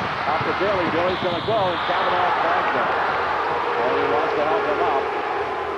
Kavanaugh would not be denied on that one. He was not going to let Bailey have the layup. Right, and all the players giving each other a check and a pat saying, hey, it was all right. Here comes the replay. Here comes Kavanaugh. He wasn't going to let him get the ball off, and he put his hand right inside. Bailey goes down hard. It certainly was not intentional by that shot. So on the foul line will be Bailey, kind of limping around. Looks up at the clock, 45-45, 4:33 left. Will be the presentations after this game. The shot is up and good. Well, you look at the distance that Holton has to travel tonight. Look at the distance Dexter has to travel. And Rockland, right. Rockland's an hour and a half, and then how they cut it. 47-45 as the Dexter Tigers take a 2-point lead, 4:30 left. Outside to Luttrell. Luttrell goes over. He's got it by Mike Haynes. Now it goes to Goggins. Dan Goggins goes the baseline, and the ball knocked away with a foul by Bailey. Foul on Bailey. Goggins beat him with a step across the baseline, and Chris Bailey trying to recover, reached in, and that's his third foul. And third team foul. Third team foul. Here it is, right here in the replay. Nice quick step by Goggins, and there's the reach-in. So outside to Goggins. Post is on the left side down deep as Luttrell comes out with it now. As the Tigers now, Dexter Tigers in a 3-on-2. Pass goes to Kavanaugh on top. There's Post, long outside shot. Dexter gets caught in the 3-2 zone, and Rockland set up the offense and then hit Post on the elbow, and he drills it to tie it. 47-47, 3:50 left. How about a triple overtime? I couldn't take it. Well, you don't have to run the ball. Stephanie with the ball now. Bounce pass inside to Mark Haynes. Goes up with it. No good. Tip up by Bailey. Bell's no good. Post gets the rebound off the Luttrell on the left side of Rockland. Long pass to Kavanaugh. Kavanaugh has it. Turns back out with it though. What a great catch by Kavanaugh along the baseline. Goggins way outside. Looks over to his coach. As now Dexter's gone into man. With us off to the left side to Luttrell. At the top goes to Kavanaugh. Kavanaugh stops in the lane. The pop around and good. Nice pass that time. Good jump shot by Kavanaugh. And Rockland takes the lead, 49-47. 3:05 left. As Fogarty will get ready to come back in the game, and Edson will come back for Dexter. Bounce pass goes now to Kevany on the right side. Kevany looks inside. Now goes way out to Bailey. Bailey inside to Mark Haynes. Mark Haynes stops, and he's going to be called for a foul. Mark could not control himself. He went up. Instead of stopping and taking the jump shot, he tried to go to the basket and was called for the player control foul. Here it is right here. Watch him now. Watch Goggins. Look at that position right there by Goggins. Goggins has been everywhere tonight, and he's taken all the shots possibly in the world that Dexter can throw at him. As he goes down the left-hand corner. Luttrell with the ball now. As Goggins bounce pass inside, knocked away nicely by Mike Haynes and sent it to Kavanaugh. Now Bell has it. Fogarty after him. Now there's Goggins. He picks Bell up. Bill steps to go to the baseline. Bell's pop is good. That's what Dexter's got to do, Joe. Instead of going all the way to the basket, they got to stop and take that little 8-foot jump shot because Rockland's trying to pick up the player control foul. 49-49 the score. Bounce pass goes to Luttrell. Luttrell goes to Fogarty. Fogarty fakes, gets in the lane, takes a left-handed pop and hits. Fogarty off the bench again, doing his job, the role player. And he hustles on defense as well. He's got an Edson. Bell with Goggins right in his shirt. Bell comes down now. 49-51 as Rockland leads this game. 1:55 left in crunch time. Now goes outside to Mark Haynes. Turns around, looks, goes to Bell. Bell with Goggins on him. Bell at the foul line. Stops, gives up to Mike Haynes. Mike Haynes goes the lane, and he is fouled by Kavanaugh. Good play that time by Mike Haynes. He saw the the opening in the lane. He just went to the basket against Kavanaugh. There was no help back there that time. Kavanaugh draws his third foul. Excuse me, Joe. And I believe that's going to be the 15th foul. They haven't put it up yet. As Malcolm comes back in, Luttrell will leave. But I think Rockland will be in the one-on-one.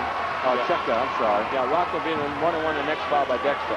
They're already in the one-on-one, Dexter is. So Dexter on the line with These 2 shots. Find Mike Hand. His shot is up and good. 50-51 now. Dexter trails by 1 with 1:41 left in the game. The ones have it. Second shot is up. It's off the lid. No good. There's Edgecombe. Trinity stopped by Kavanaugh. Goes off the bell. He puts open it. He's fouled by Bell, picked up on the baseline, and he lays it back in. 52-51 as the Dexter Tigers lead by 1. And I don't imagine anyone's left yet. Goggin with the ball now.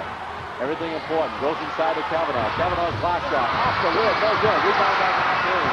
In traffic. Now off the bell. 1:15 left. Players go down. Nothing is fouled. The Rockland crowd is furious on this side. Edgecombe. And he's going to be fouled by Kavanaugh. That's Ernie's 4th foul. They were looking for the player control foul on the backcourt as Goggin went to the floor, but there was no call, and it was a good call. Goggin went down without any contact. And the Rockland Tigers want to talk it over now. Timeout, 1:08 left, 52-51. Favor of Dexter, with Edgecombe going to the line. I think Dexter will come out and play their solid half-court man-to-man and try to force Rockland to take the outside shot. I don't think they'll try to let them drive the ball to the basket. On the other hand, if Rockland scores, I'm sure they're going to come out with some sort of pressing defense to try to disrupt Dexter, bringing the ball up the court. Dexter cheerleaders out on the court now cheering. Their team leading by 1. The Eastern B champions of a year ago defending, trying to get back in it. But as the score looks, Ed Gursky is really giving it to him now and telling him what to do. And there's the other side of the ledger, Dave Cook. So a basket will win it here. Here's the replay. Watch Goggin go down without any contact. That could be a technical foul right there. No contact at all. Good call, Bob. Good play by our camera crew. Right on the money. The reason why they decided to call it a technical foul is not in this case, but why the rule book says so, is the showboating. And you could see Goggin go down, and there really wasn't that much contact. Right. There wasn't any contact from our vantage point up here, and also you saw it on the replay. In fact, he started down before the dribbler even made any effort toward him. So going to the line will be Kevin Edgecombe, who has a slam dunk in this ball game that electrified me, if no one else. It ignited the place.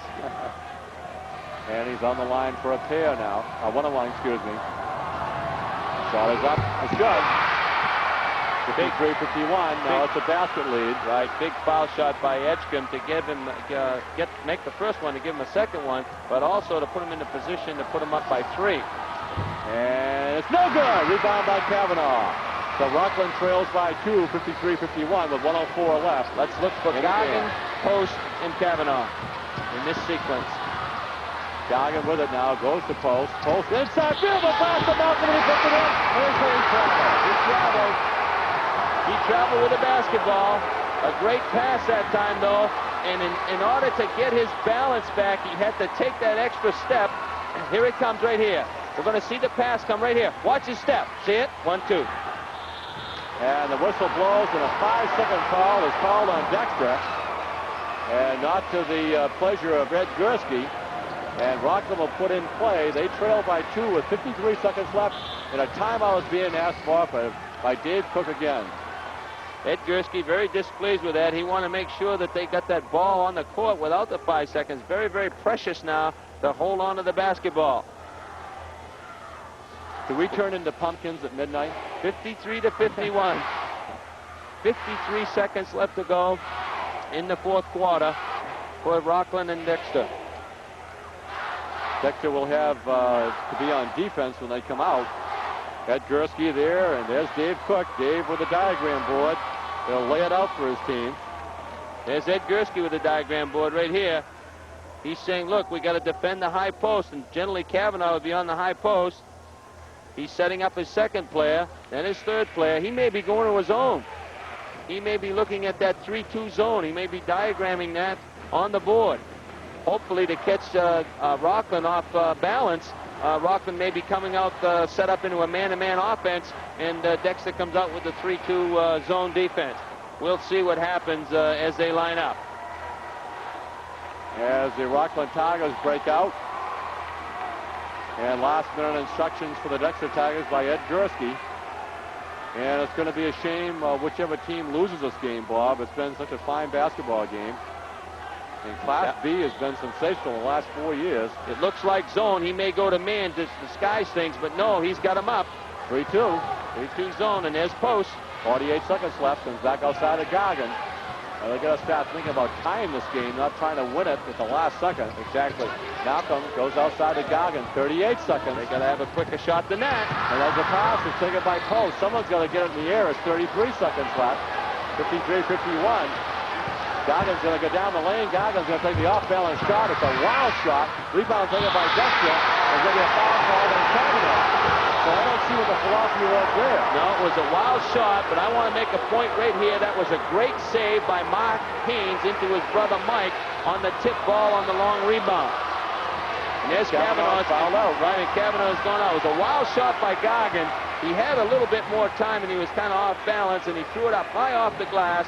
In the ensuing action, here it is. Here's Goggin. He thinks he sees an opening. He jumps through. This ball goes high off the glass, and then it's tipped right there. Now you watch Mark Haynes. Look at him hustle after the ball, tips it to his brother, and there's the foul. Right, Bob. So go on the other end. The Haynes boy, Michael. A chance here to put the Tigers up a little bit more. 53-51 they lead. Left-handed shot. The pop is up. It's no good. Rebound by Fogarty. So Rockland's still alive. Big miss. Malcolm.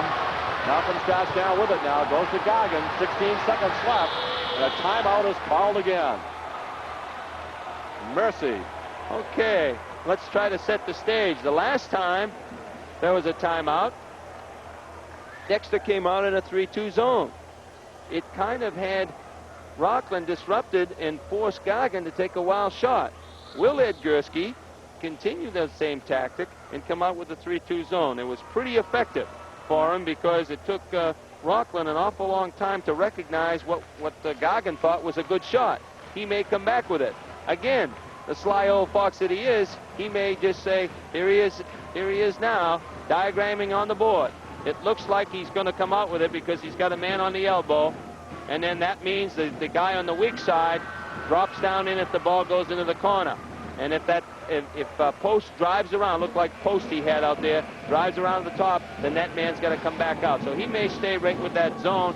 We'll look for Goggin this time. I think he might be a little timid after that last shot. He's going to look to Post. If Post doesn't have it, I'm sure he's going to dump it inside to Kavanaugh. Kavanaugh's out of the game. So it'll be Post. Inside. Curtis is back in the game for Rockland now. Luttrell is back in the game. And we'll see how the Dexter Tigers set it up. Looks like the 3-2. Going to be the 3-2 with Kavanaugh in the middle of it. 15 seconds left. Luttrell they're just taking too much time. They've got to get that ball in the air. It can't be a tie type thing. Post, 6 seconds. Post turns. Post in the air. It's good! And we go overtime. We're going to time out with 1 second left. And John Post has tied this game up. Let me say this, Joe. Ed Gursky had done his homework on Rockland because Post got the ball and he started across the middle. The only trouble was the Dexter defense did not recover in time. And Post went into the lane and made the 12-footer or 15-foot jump shot, and there's 1 second left. OT. It's got to be OT. It's got to be OT. Okay, because they're 84 feet away. Rockland's not going to foul. Dexter may just want to try to get the ball on the court and go into the overtime. If anything, he may go for the touchdown pass down the court if it's open. Will Rockland come back in the zone? I would think Rockland would drop all their players back to at least half court and beyond with their biggest person or their highest jumper down in the foul lane area. We'll see what they do. So I don't think they'll press. John Post with 4 personal fouls on him. makes the shot that was heard around the Knox County area. Right. And he blasts one through. They're going to put one man on the ball. This could be the Hail Mary pass. That's Curtis on the ball, and now they've lined up at half court. Bell is the quarterback. Going to throw a long pass, and it's taken by Goggin at the buzzer, so we've got OT. Right, and I think both coaches were going for OT. They did not set up any significant play just to get the ball in, someone touch it, and the clock goes. Very difficult with 1 second left. So John Post has become the hero for Rockland here in the waning moments. When he let it fly, it looked like it. I couldn't believe that they were holding the ball to tie it, you know. Right. They were saying, get it up. If you miss it, then you might have a chance for a rebound or something. John Post said, hey, just get in my hands at the end of the game, and I'll tie it for you, and he did. But now we go to overtime. 3 minutes. Dexter has everybody intact, and Rockland's got to play without Kavanaugh. For two reasons. Kavanaugh, a great offensive player, very much an offensive threat on the glass, and also a great rebounder. Rockland subs and role players, guys like Fogarty and Malcolm, are really going to be put to the test now, because I think you're going to see Rockland turn up the tempo a little bit more and turn up the pressure a little bit more if they can. Now we'll see if the patient Dexter team that they're noted for can pull this game out in overtime, or is the gutty Rockland team going to be the champions of Eastern Maine in Class B? Last year's game, the Dexter Tigers won over Van Buren. Now they're in OT against the Rockland Tigers, and that will be the jump ball. So you jump at the beginning of the game and each overtime. And then the alternating possession thereafter. And Edgecombe for Dexter will jump against Curtis as we get ready for a 3-minute overtime. 53-53 to score. The tip controlled by Dexter's Bell. And he comes down with it as Rockland goes into zone. Now Bell trying to position his people. Perimeter shooter in there now is Edgecombe. Bailey with the ball. Baseline to Edgecombe, back to Bailey, top Bell. Right side goes to Mike Haynes. Now it goes to Edgecombe looking inside. Bounce pass to Bailey. Bailey turns out to Bell. Off to Mike Haynes on the left wing. He has it again. Corner goes to Edgecombe, fakes the shot. Both teams very tentative here. 3-minute overtime with 2:24 left in this first overtime. No, I shouldn't say that. We got to get out of here sooner or later. Mike Haynes now to Edgecombe, fakes the shot, still holds. Now goes back outside to Bell. The patient offense by this Dexter Tiger team. Tied at 53, 2:06 left in overtime. Goes off to Mike Haynes in the corner to Edgecombe. Edgecombe out at the top. It goes to Bailey. Bell into Bailey. Bailey has it now, number 10. Looks inside as they're playing catch with 1:53 left. Rockland stays in that zone. Joe, this is the way they started the fourth quarter, remember? We questioned what were they doing, and they're taking the time off the clock. Bell now goes to Mike Haynes. Looks in. Back to Bell. Mike Haynes again as they're passing the ball back and forth. The clock is down, 1:35 left. The Dexter crowd across the way standing with their arms folded. Everybody's up on the Dexter side. Now they're beginning to cheer because they're running down the clock, coming down to 1 minute and 20 seconds. So the 3-second drill in overtime working very well as we're nearing the 1-minute mark, 1:14. Bailey's finally gets a move. He's going to drive a scoop on the hand. It's going to go put on by Curtis of Rockland. A key rebound. Great play that time by Curtis on the rebound. He was right there. No slips left. Now down to 1. Down under 1 to 59 as we count it off. Goggin left side looking for Post. Almost loses. Post picks it up. Post with the ball. Got it by Bailey. 49 seconds left. Goes to Curtis. Curtis looks inside for Rockland. Now to Fogarty. Fogarty with the ball. Passes off to Malcolm. 42 seconds left. 53 to score. We're locked in overtime. Goggin with the ball. Now bounce pass goes to Post. Post has the ball with Bailey on him. Now leaves it off to Curtis. It looks up at the clock. Now it goes to Fogarty of Rockland. He holds the ball. Goes to the right side to Malcolm. Malcolm looks inside. Now bounce pass goes to Goggin. He peers up at the clock again. Goes to John Post. Post has the ball. Bailey's on him. Now goes to Curtis. Mark Haynes is on him. Right side to Fogarty. A timeout being asked for the Rockland Tigers. 14 seconds in this timeout. So both teams had the same strategy going into the overtime, Joe. Dexter was going to run the clock down and take a good shot when they saw it. Bailey thought he had one. and Curtis denied him, got the rebound. Rockland goes back down the court, and they're going to employ the same strategy. They're going to run down the clock, and they run it down to 14 seconds to set up the last shot.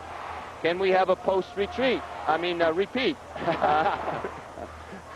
Post-retreat sounds good. No, but John Post, I think, will be the man that they're going to be looking for, although he may, in this instance, be the decoy.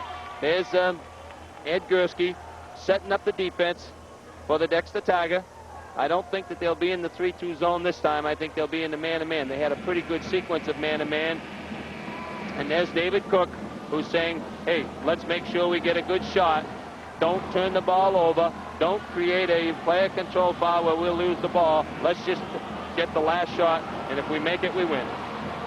14 seconds will set the stage as Rockland will put the ball in play in front of their own bench.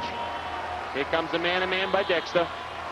Overplaying. Malcolm's pass is kicked by Bell, so the Rockland Tigers will still retain. Still 14 seconds, nothing picked off. Now it goes to Curtis inside. Curtis turns.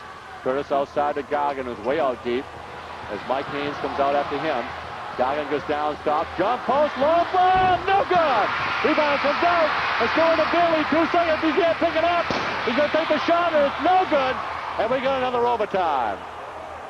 I thought we did not score in that overtime. Right, I thought Paul Kerouac had a foul on that last sequence, but he just had his hand up because he heard the buzzer to signal the end of the first overtime period in the Bangor Auditorium. So with the 3-minute snapped up there again, there was no point scored. And Post long shot from outside, just in the front of the side of the lid, and came off. Bailey got the rebound and started to hustle for it. I thought maybe he might pick it up and let one fly, but the gun blew, and now we've got stuck in overtime. One of the toughest things to do, Joe, in basketball is to pick up a rolling ball on the floor and continue on with it towards the offensive end. That's a very, very difficult move, and Chris Bailey struggled with it. He did have a defender with him, but a very, very tough move. Ernie Cavanaugh had fouled out of the game prior to the overtime. John Post is playing with 4 personal fouls on him, and now we'll jump again. So this is what the rule is intended. And will they play cat and mouse again? The team that gets the tip, will they go down and hold the ball for the last shot? So Jeff Curtis, the senior, jumps against Kevin Edgecombe of Dexter as we get ready for 3 more minutes of basketball. Could go forever here. The tip is controlled by Rockland's Curtis off the post. See what their strategy will be now. 2:55 left in the second overtime. Goggin works to the right side, looks now, still looking. Bounce pass goes to Malcolm of Rockland. Malcolm off to the right side to Fogarty. Fogarty checks it down with the ball. Dexter really relying on that defense. They're really digging down deep now and playing good, tough, half-court, man-to-man defense. And Kevaney will come back in the ball game when he can. And Bell with the ball. Rockland in his zone. Or is it man? No, I guess they are. They're staying on. It looks like a 1-3-1, but it's hard to say. They got it packed in. Yeah, it's a 1-3-1 zone. 2:25 left as Dexter will play catch again.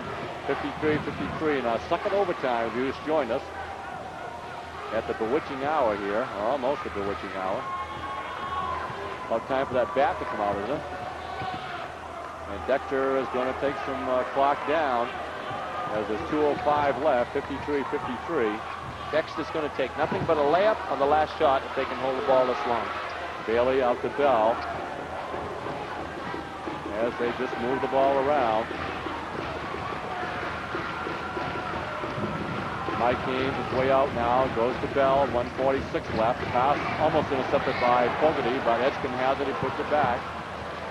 Bell with the ball, takes the dribble now. Malcolm is at the top, tries to hold him off. Now it comes off to the right side to Bailey. Bell, 1:27 left. Bailey with it, Bell at the top as they pass the ball, 1:21 left. Second overtime period, 53-53. The winner of this game is the Eastern Maine B champion for 1985-86. 1:11 left. Now it goes to Bailey. Bailey in the corner, goes to Edgecombe, back to Bailey. Now at the top goes to Bell. Left side to Mike Haynes, 1:02 left. Now we're down to 1 and under 1 And there's going to be a timeout asked for by the Dexter Tigers, and they get it. Right, 57 seconds left to go.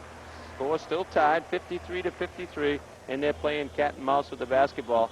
Ed Gursky right now offensively is going to set up his last shot strategy to end the game. I wouldn't be a bit surprised. Here he is. He's lining them up in a single line for the out-of-bounds play to get the ball in the court. He's going to have the first player go in the backcourt, or in the front court. He's going to have the second player go in the backcourt. There'll be a man taking the ball out of bounds. I'll forget that. Okay. All right. And I think the third man will probably come right to the ball. I think that's what that means. If I can decipher or translate his hieroglyphics there. Luttrell, rather. Well, I did call him Luttrell. Luttrell is back in the game for the Rockland Tigers. All right, but it's very critical now, Joe. The most important thing in the basketball game right now is for Dexter to get the ball in the court and not be called for the 5-second call. So Dennis Kyer, the official scorer, just indicated to the Rockland assistant coach who have one timeout, and Rockland and Dexter has two. Let's watch the scissors. One guy's going in the front court, second guy in the back court. Edgecombe takes it. Bell steps in now with the ball. 55 seconds left as the Dexter Tigers, the Rockland Tigers have gone into man now. Right, nice strategy by Dave Cook because they were in zone. And there goes Goggin down for about the umpteenth time. Pretty risky play right there by Goggin. Bell with the ball. 38 seconds left. Bell works the left side. Goggin still there with him. Goes to Kevaney. Luttrell guards him. Now off to Mike Haynes. Back to Kevaney. Now to Bell. Bell inside to Mark Haynes. He puts it down. Mark tips it in to miss. 55-53 with 20 seconds left. They're in zone. Haynes boys collaborate on that one. They're in zone. I'm surprised. I thought they'd go to man. 12 seconds left. You can't wait, boys. Luttrell's got to go. Bounce past the post. Long outside bounce. Yeah! He hits it right outside with 4 seconds left. Oh, John Post has been immaculate. Cannot believe that outside shot of his. Unbelievable. I was really surprised that Dexter went back in his zone because Post had burned him in regulation, and now he burns him again in the second overtime. Here it is. Right here. Dexter. Mike Haynes on the layup. Misses. There's Mark with the tip in. And we may have it again down at the other end. Yes, we are. Ed Fowler, our producer, has said we're going to have it. Here it is right here. The ball's going to end up in Post's hands on the left of your screen. Over to the right. Here he comes. He's coming out. He's going to be coming out of the corner in just a minute. Number 11. There he is. Watch it come through. Bang! Overtime. Well, 4 seconds. So the last time the Dexter Tigers had 1 second, they threw the ball down. So now they got 4 seconds. So the clock does not start until the ball is touched by someone on the playing surface. So there may be a possibility here that the Hail Mary pass could go down, like you see in football, and someone could tip it. But it looks like the lone person down there is Mark Haynes, and the others move up as Dexter is kind of strung out the whole length of the court here. As we get ready for this one, coming down is Edgecombe. Edgecombe's going to take the long shot. The buzzer! Oh! Third overtime. And it's 2 minutes past 12. Unbelievable.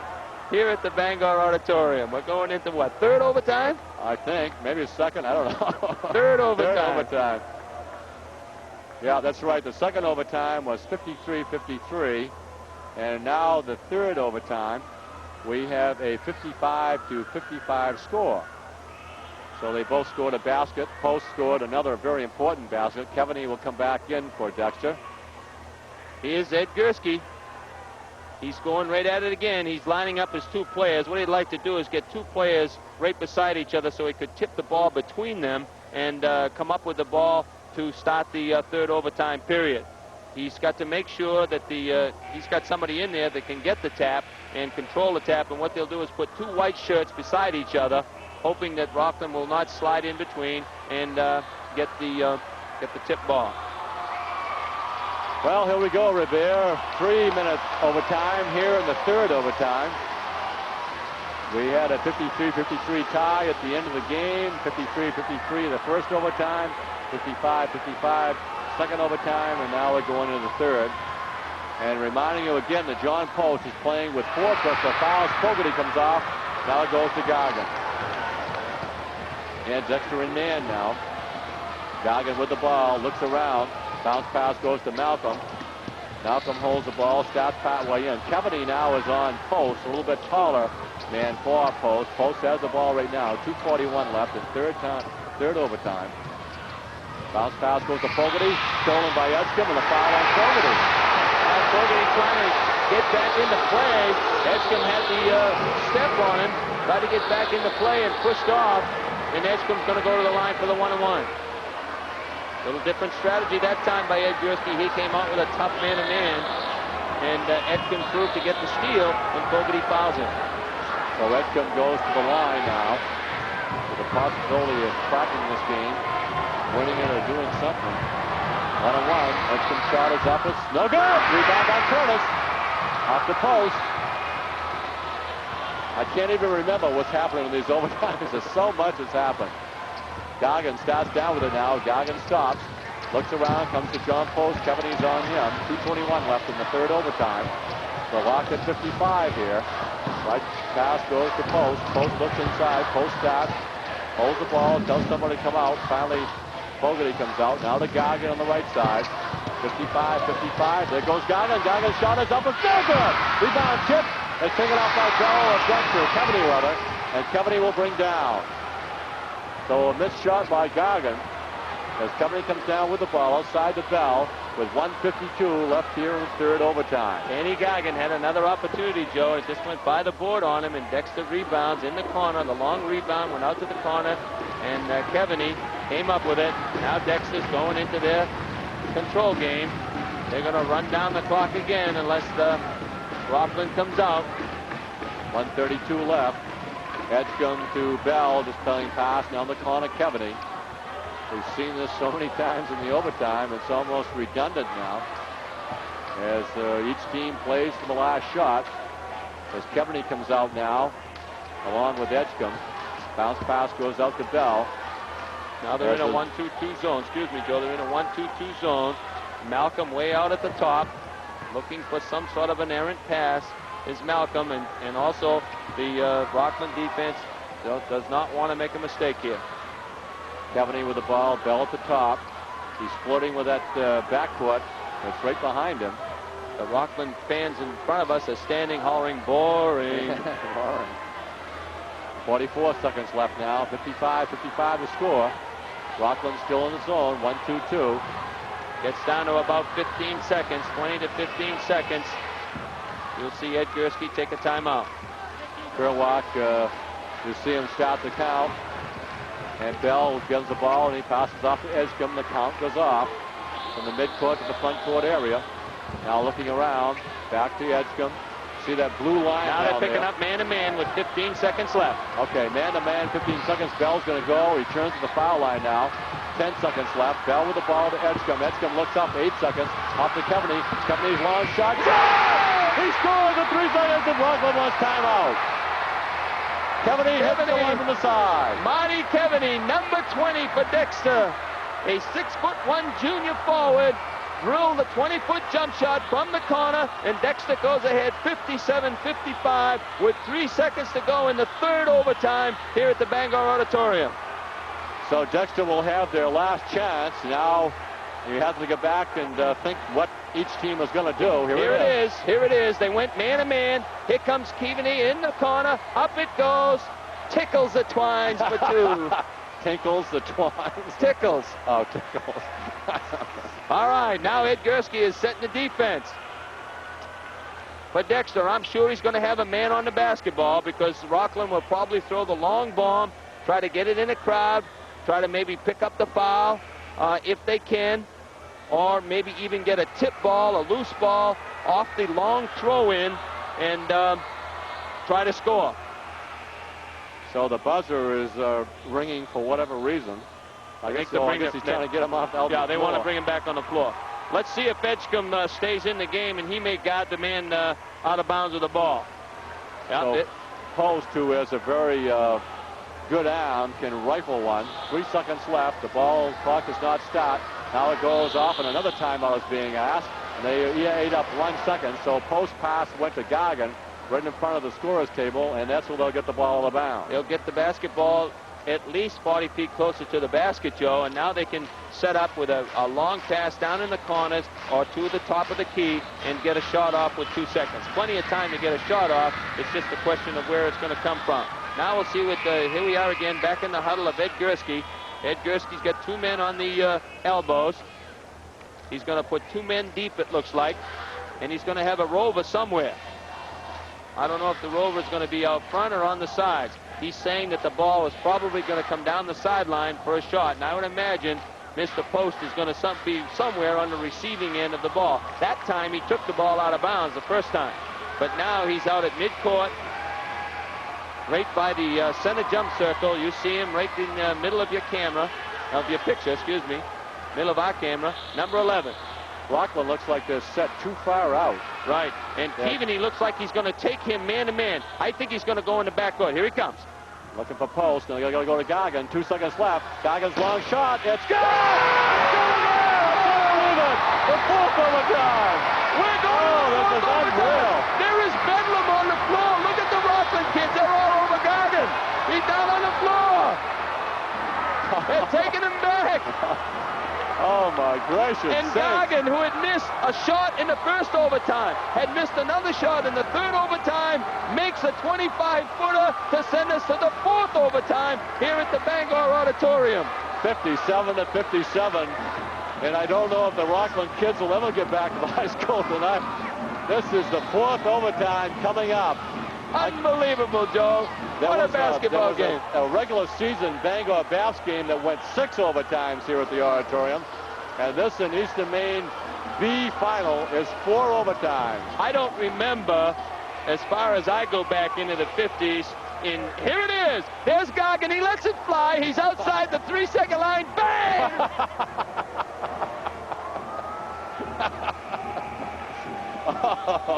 Oh, Joni Moose, I love it. I love it. Oh.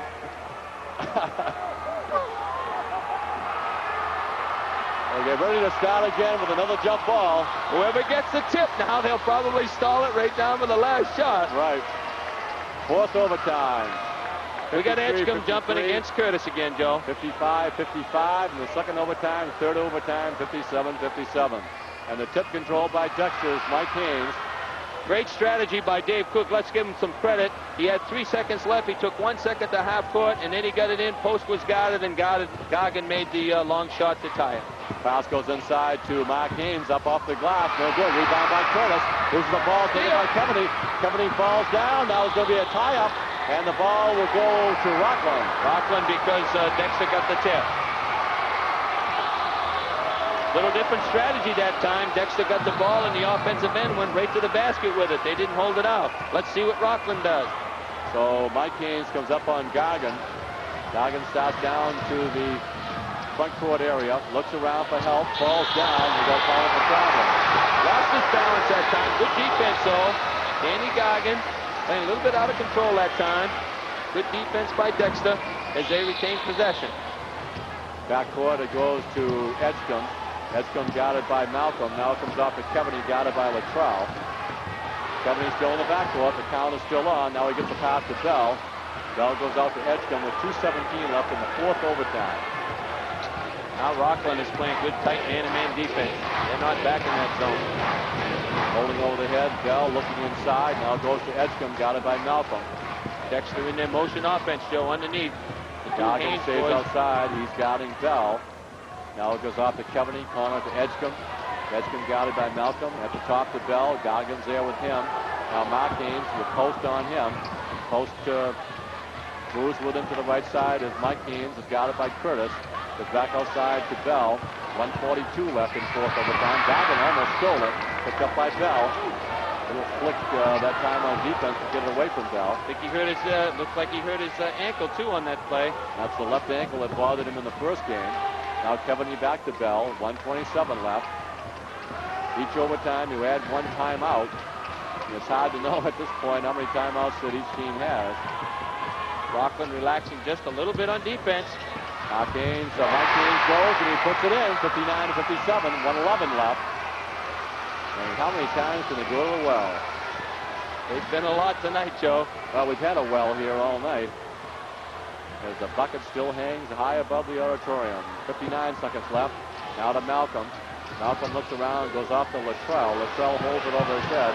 Rockland trailing. Luttrell's shot is good. Yeah, Luttrell says, let me get in on the act here. Tied up.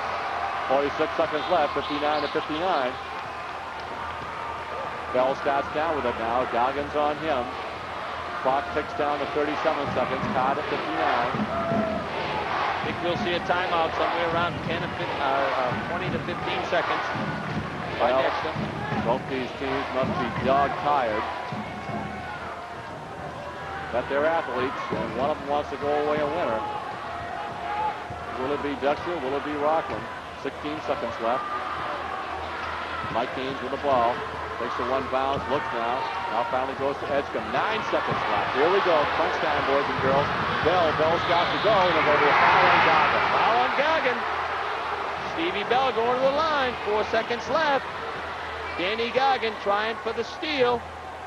Picks up his second foul in the fourth overtime with 4 seconds left, and Stevie Bell going to the line for 1-1. So here it is. Watch Edgecombe. He's going to pass the ball back to Bell. Bell, crossover dribble. There's the reach, and there's the foul. And a timeout being asked for.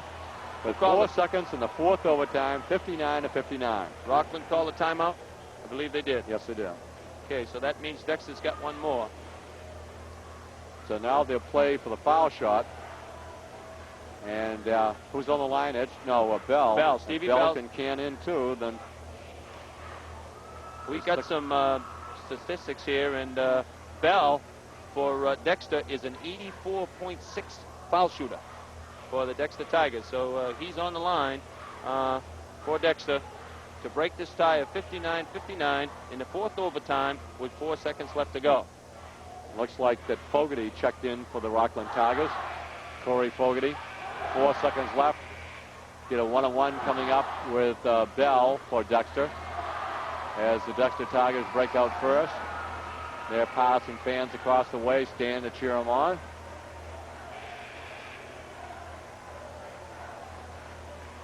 Buzzer rings again. Try to get the Rockland Tigers out. So Fogarty is going to be in the game. Goggin, Malcolm, Curtis, and Post. And if he misses, then a big rebound will be right after that. Dexter has 2 players back, though. They have Edgecombe and Kevin back. So the 2 Haynes boys are in there to rebound. Here he is. Big deep breath. Couple of bounces. Another. Bell shot is up. It's no good. Rebound by Curtis. Have we got a 5th overtime? Yeah, they're going to hold it. Here we go. Number 5 coming up, boys and girls.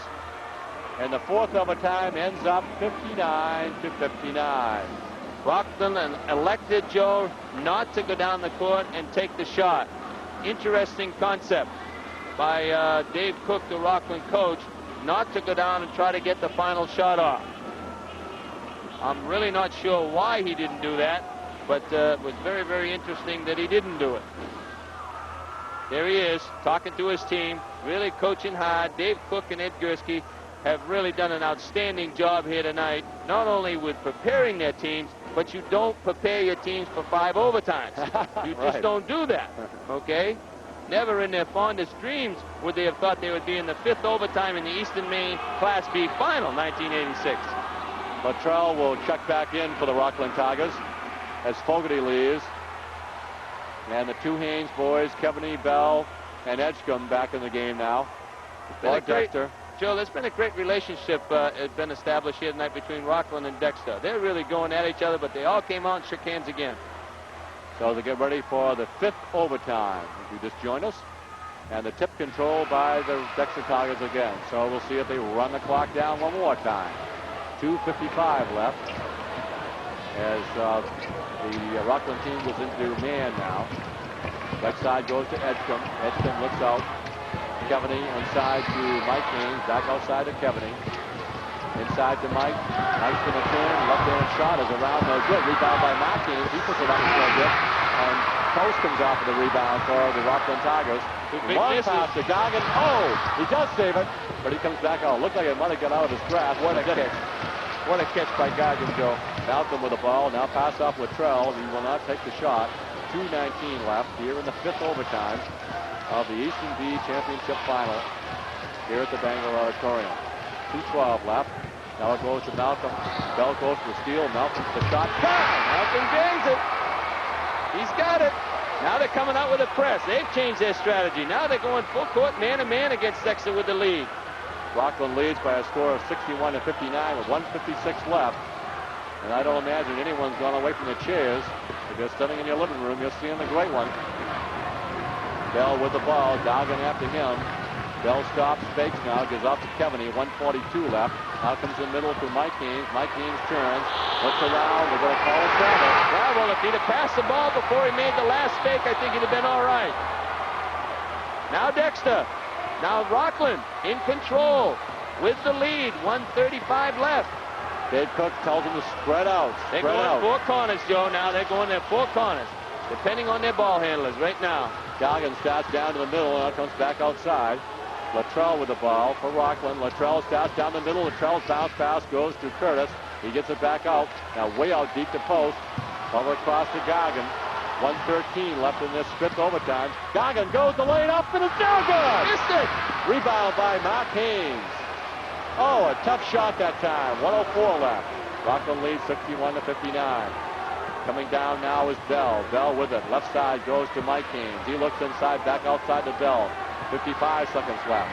Bell starts to turn. Bell takes the pop off the glass and hits. 61-61. 47 seconds left.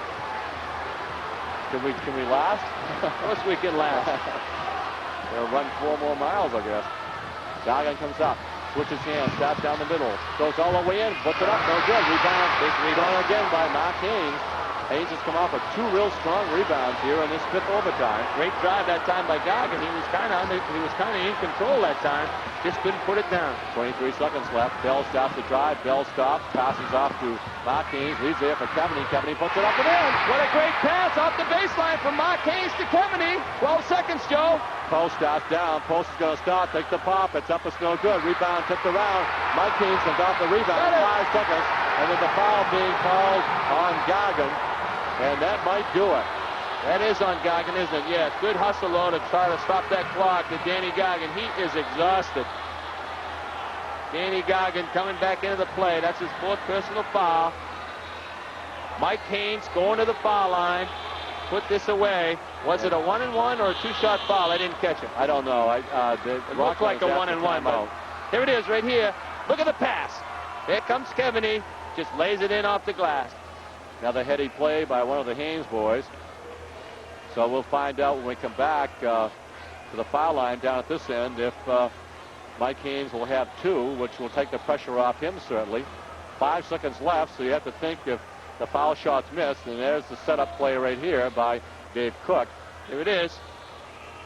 He wants to try to get the ball out on the wing. He's going either way with it, he says. Then we got to just try to go from there, down. He's going to pick away, and then they're going to just go from down the sideline, from the end line to half court, to the end line, try to take the shot on the end line, and everybody crash the glass.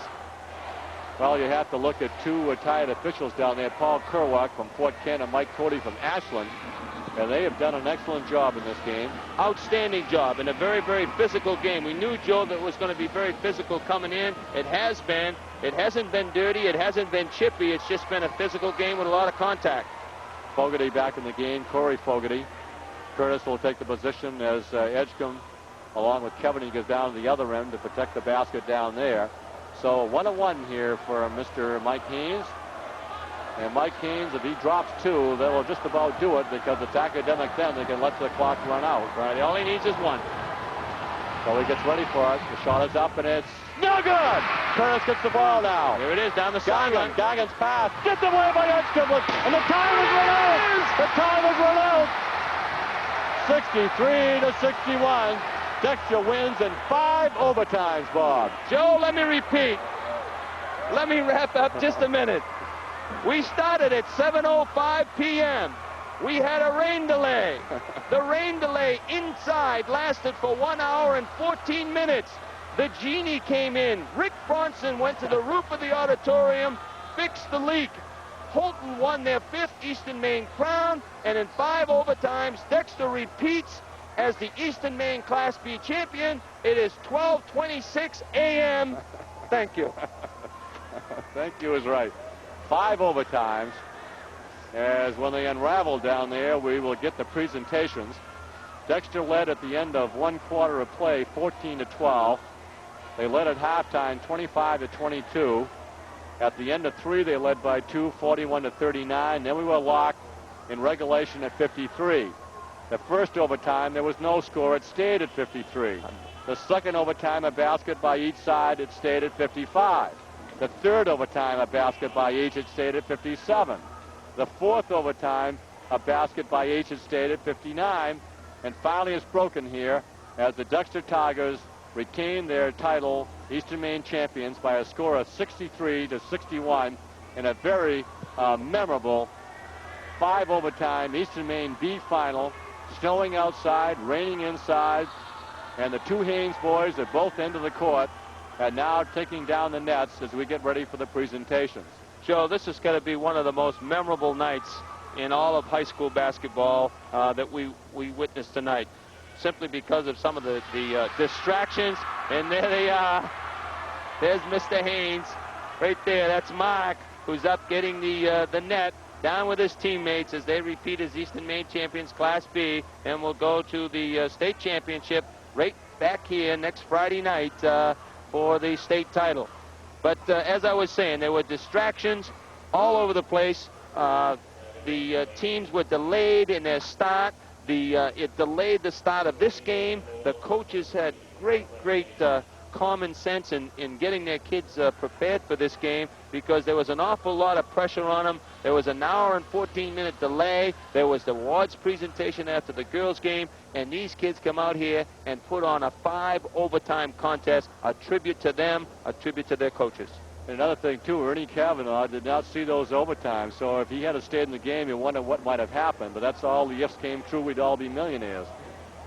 But the maize are bred across the way, and we have been treated, MPBN that is, to 4 outstanding B final games. We are going down to the floor now for the awards presentation. Secondary School Principals Association. That is Marty Gray, the I'd like to athletic director and congratulate assistant principal at these Penobscot fine Valley teams High on School, an excellent assisted by Joe tournament. Paul. And it would be very difficult.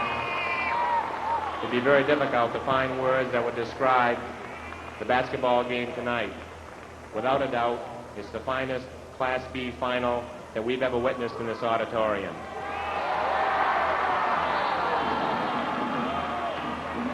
Both teams are to be congratulated. At this time, we'd like to make the awards. Would Coach David Cook and his assistant coaches, Bob Morrow, Larry Terrio, and Jamie Wagler, please come forward.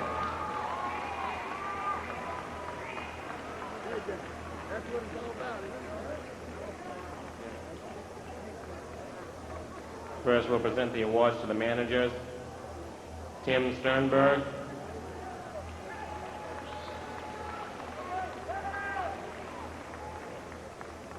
Mike Azevedo.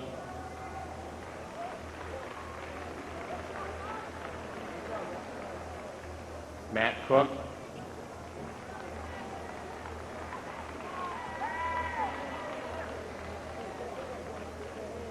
And now the players for this fine Rockland team.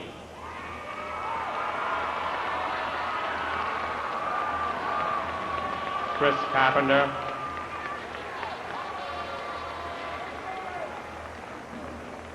Jeff Curtis.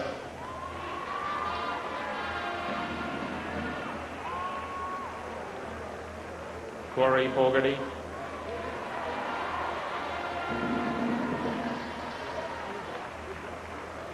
Dan Gargan.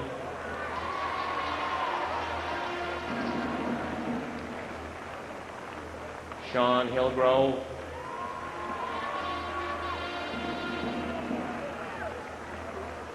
Ernie Cavanaugh.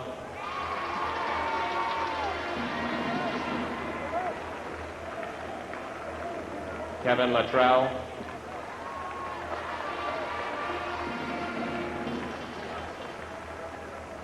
Steve Malcolm,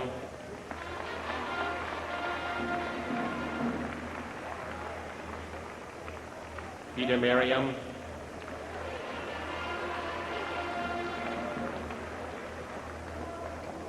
John Post,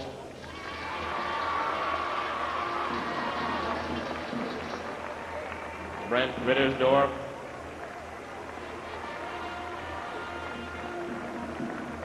Tony Seidner.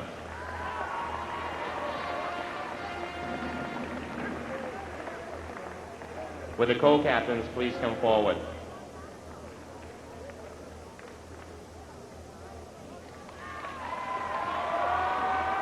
I'd like to present you with the Eastern Regional runner-up Class B boys basketball, 1986. Congratulations, fellas.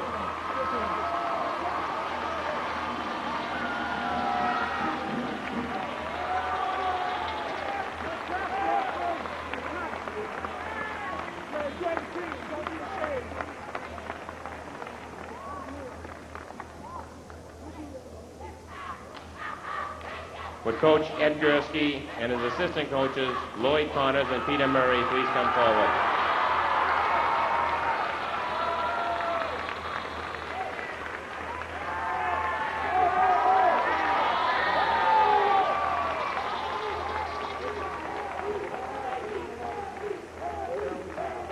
First, we'd like to present the awards to the managers, Brian Sawtell,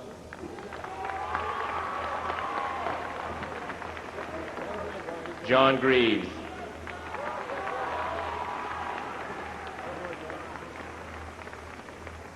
and now the players of the Dexter Tigers. Chris Bailey,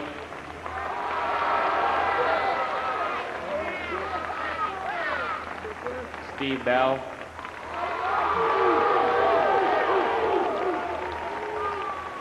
Tom McKinney, Marty Keaveney,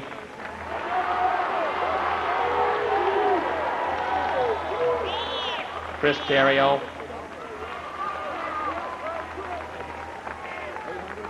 Chris Tremblay,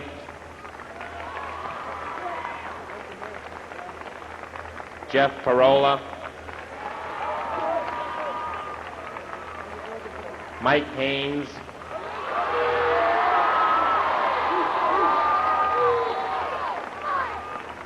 Mark Haynes,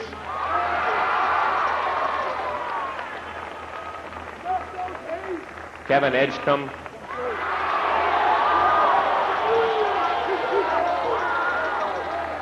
Rick Robichaud,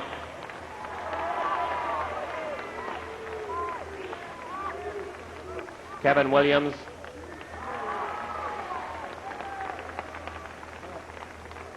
Eric Conway, Steve Haynes, and Rob Fanjoy.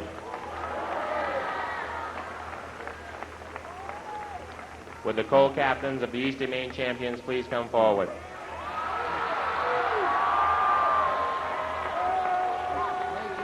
Congratulations, Eastern Regional Champion Class B Boys Basketball 1986, the Dexter Tigers.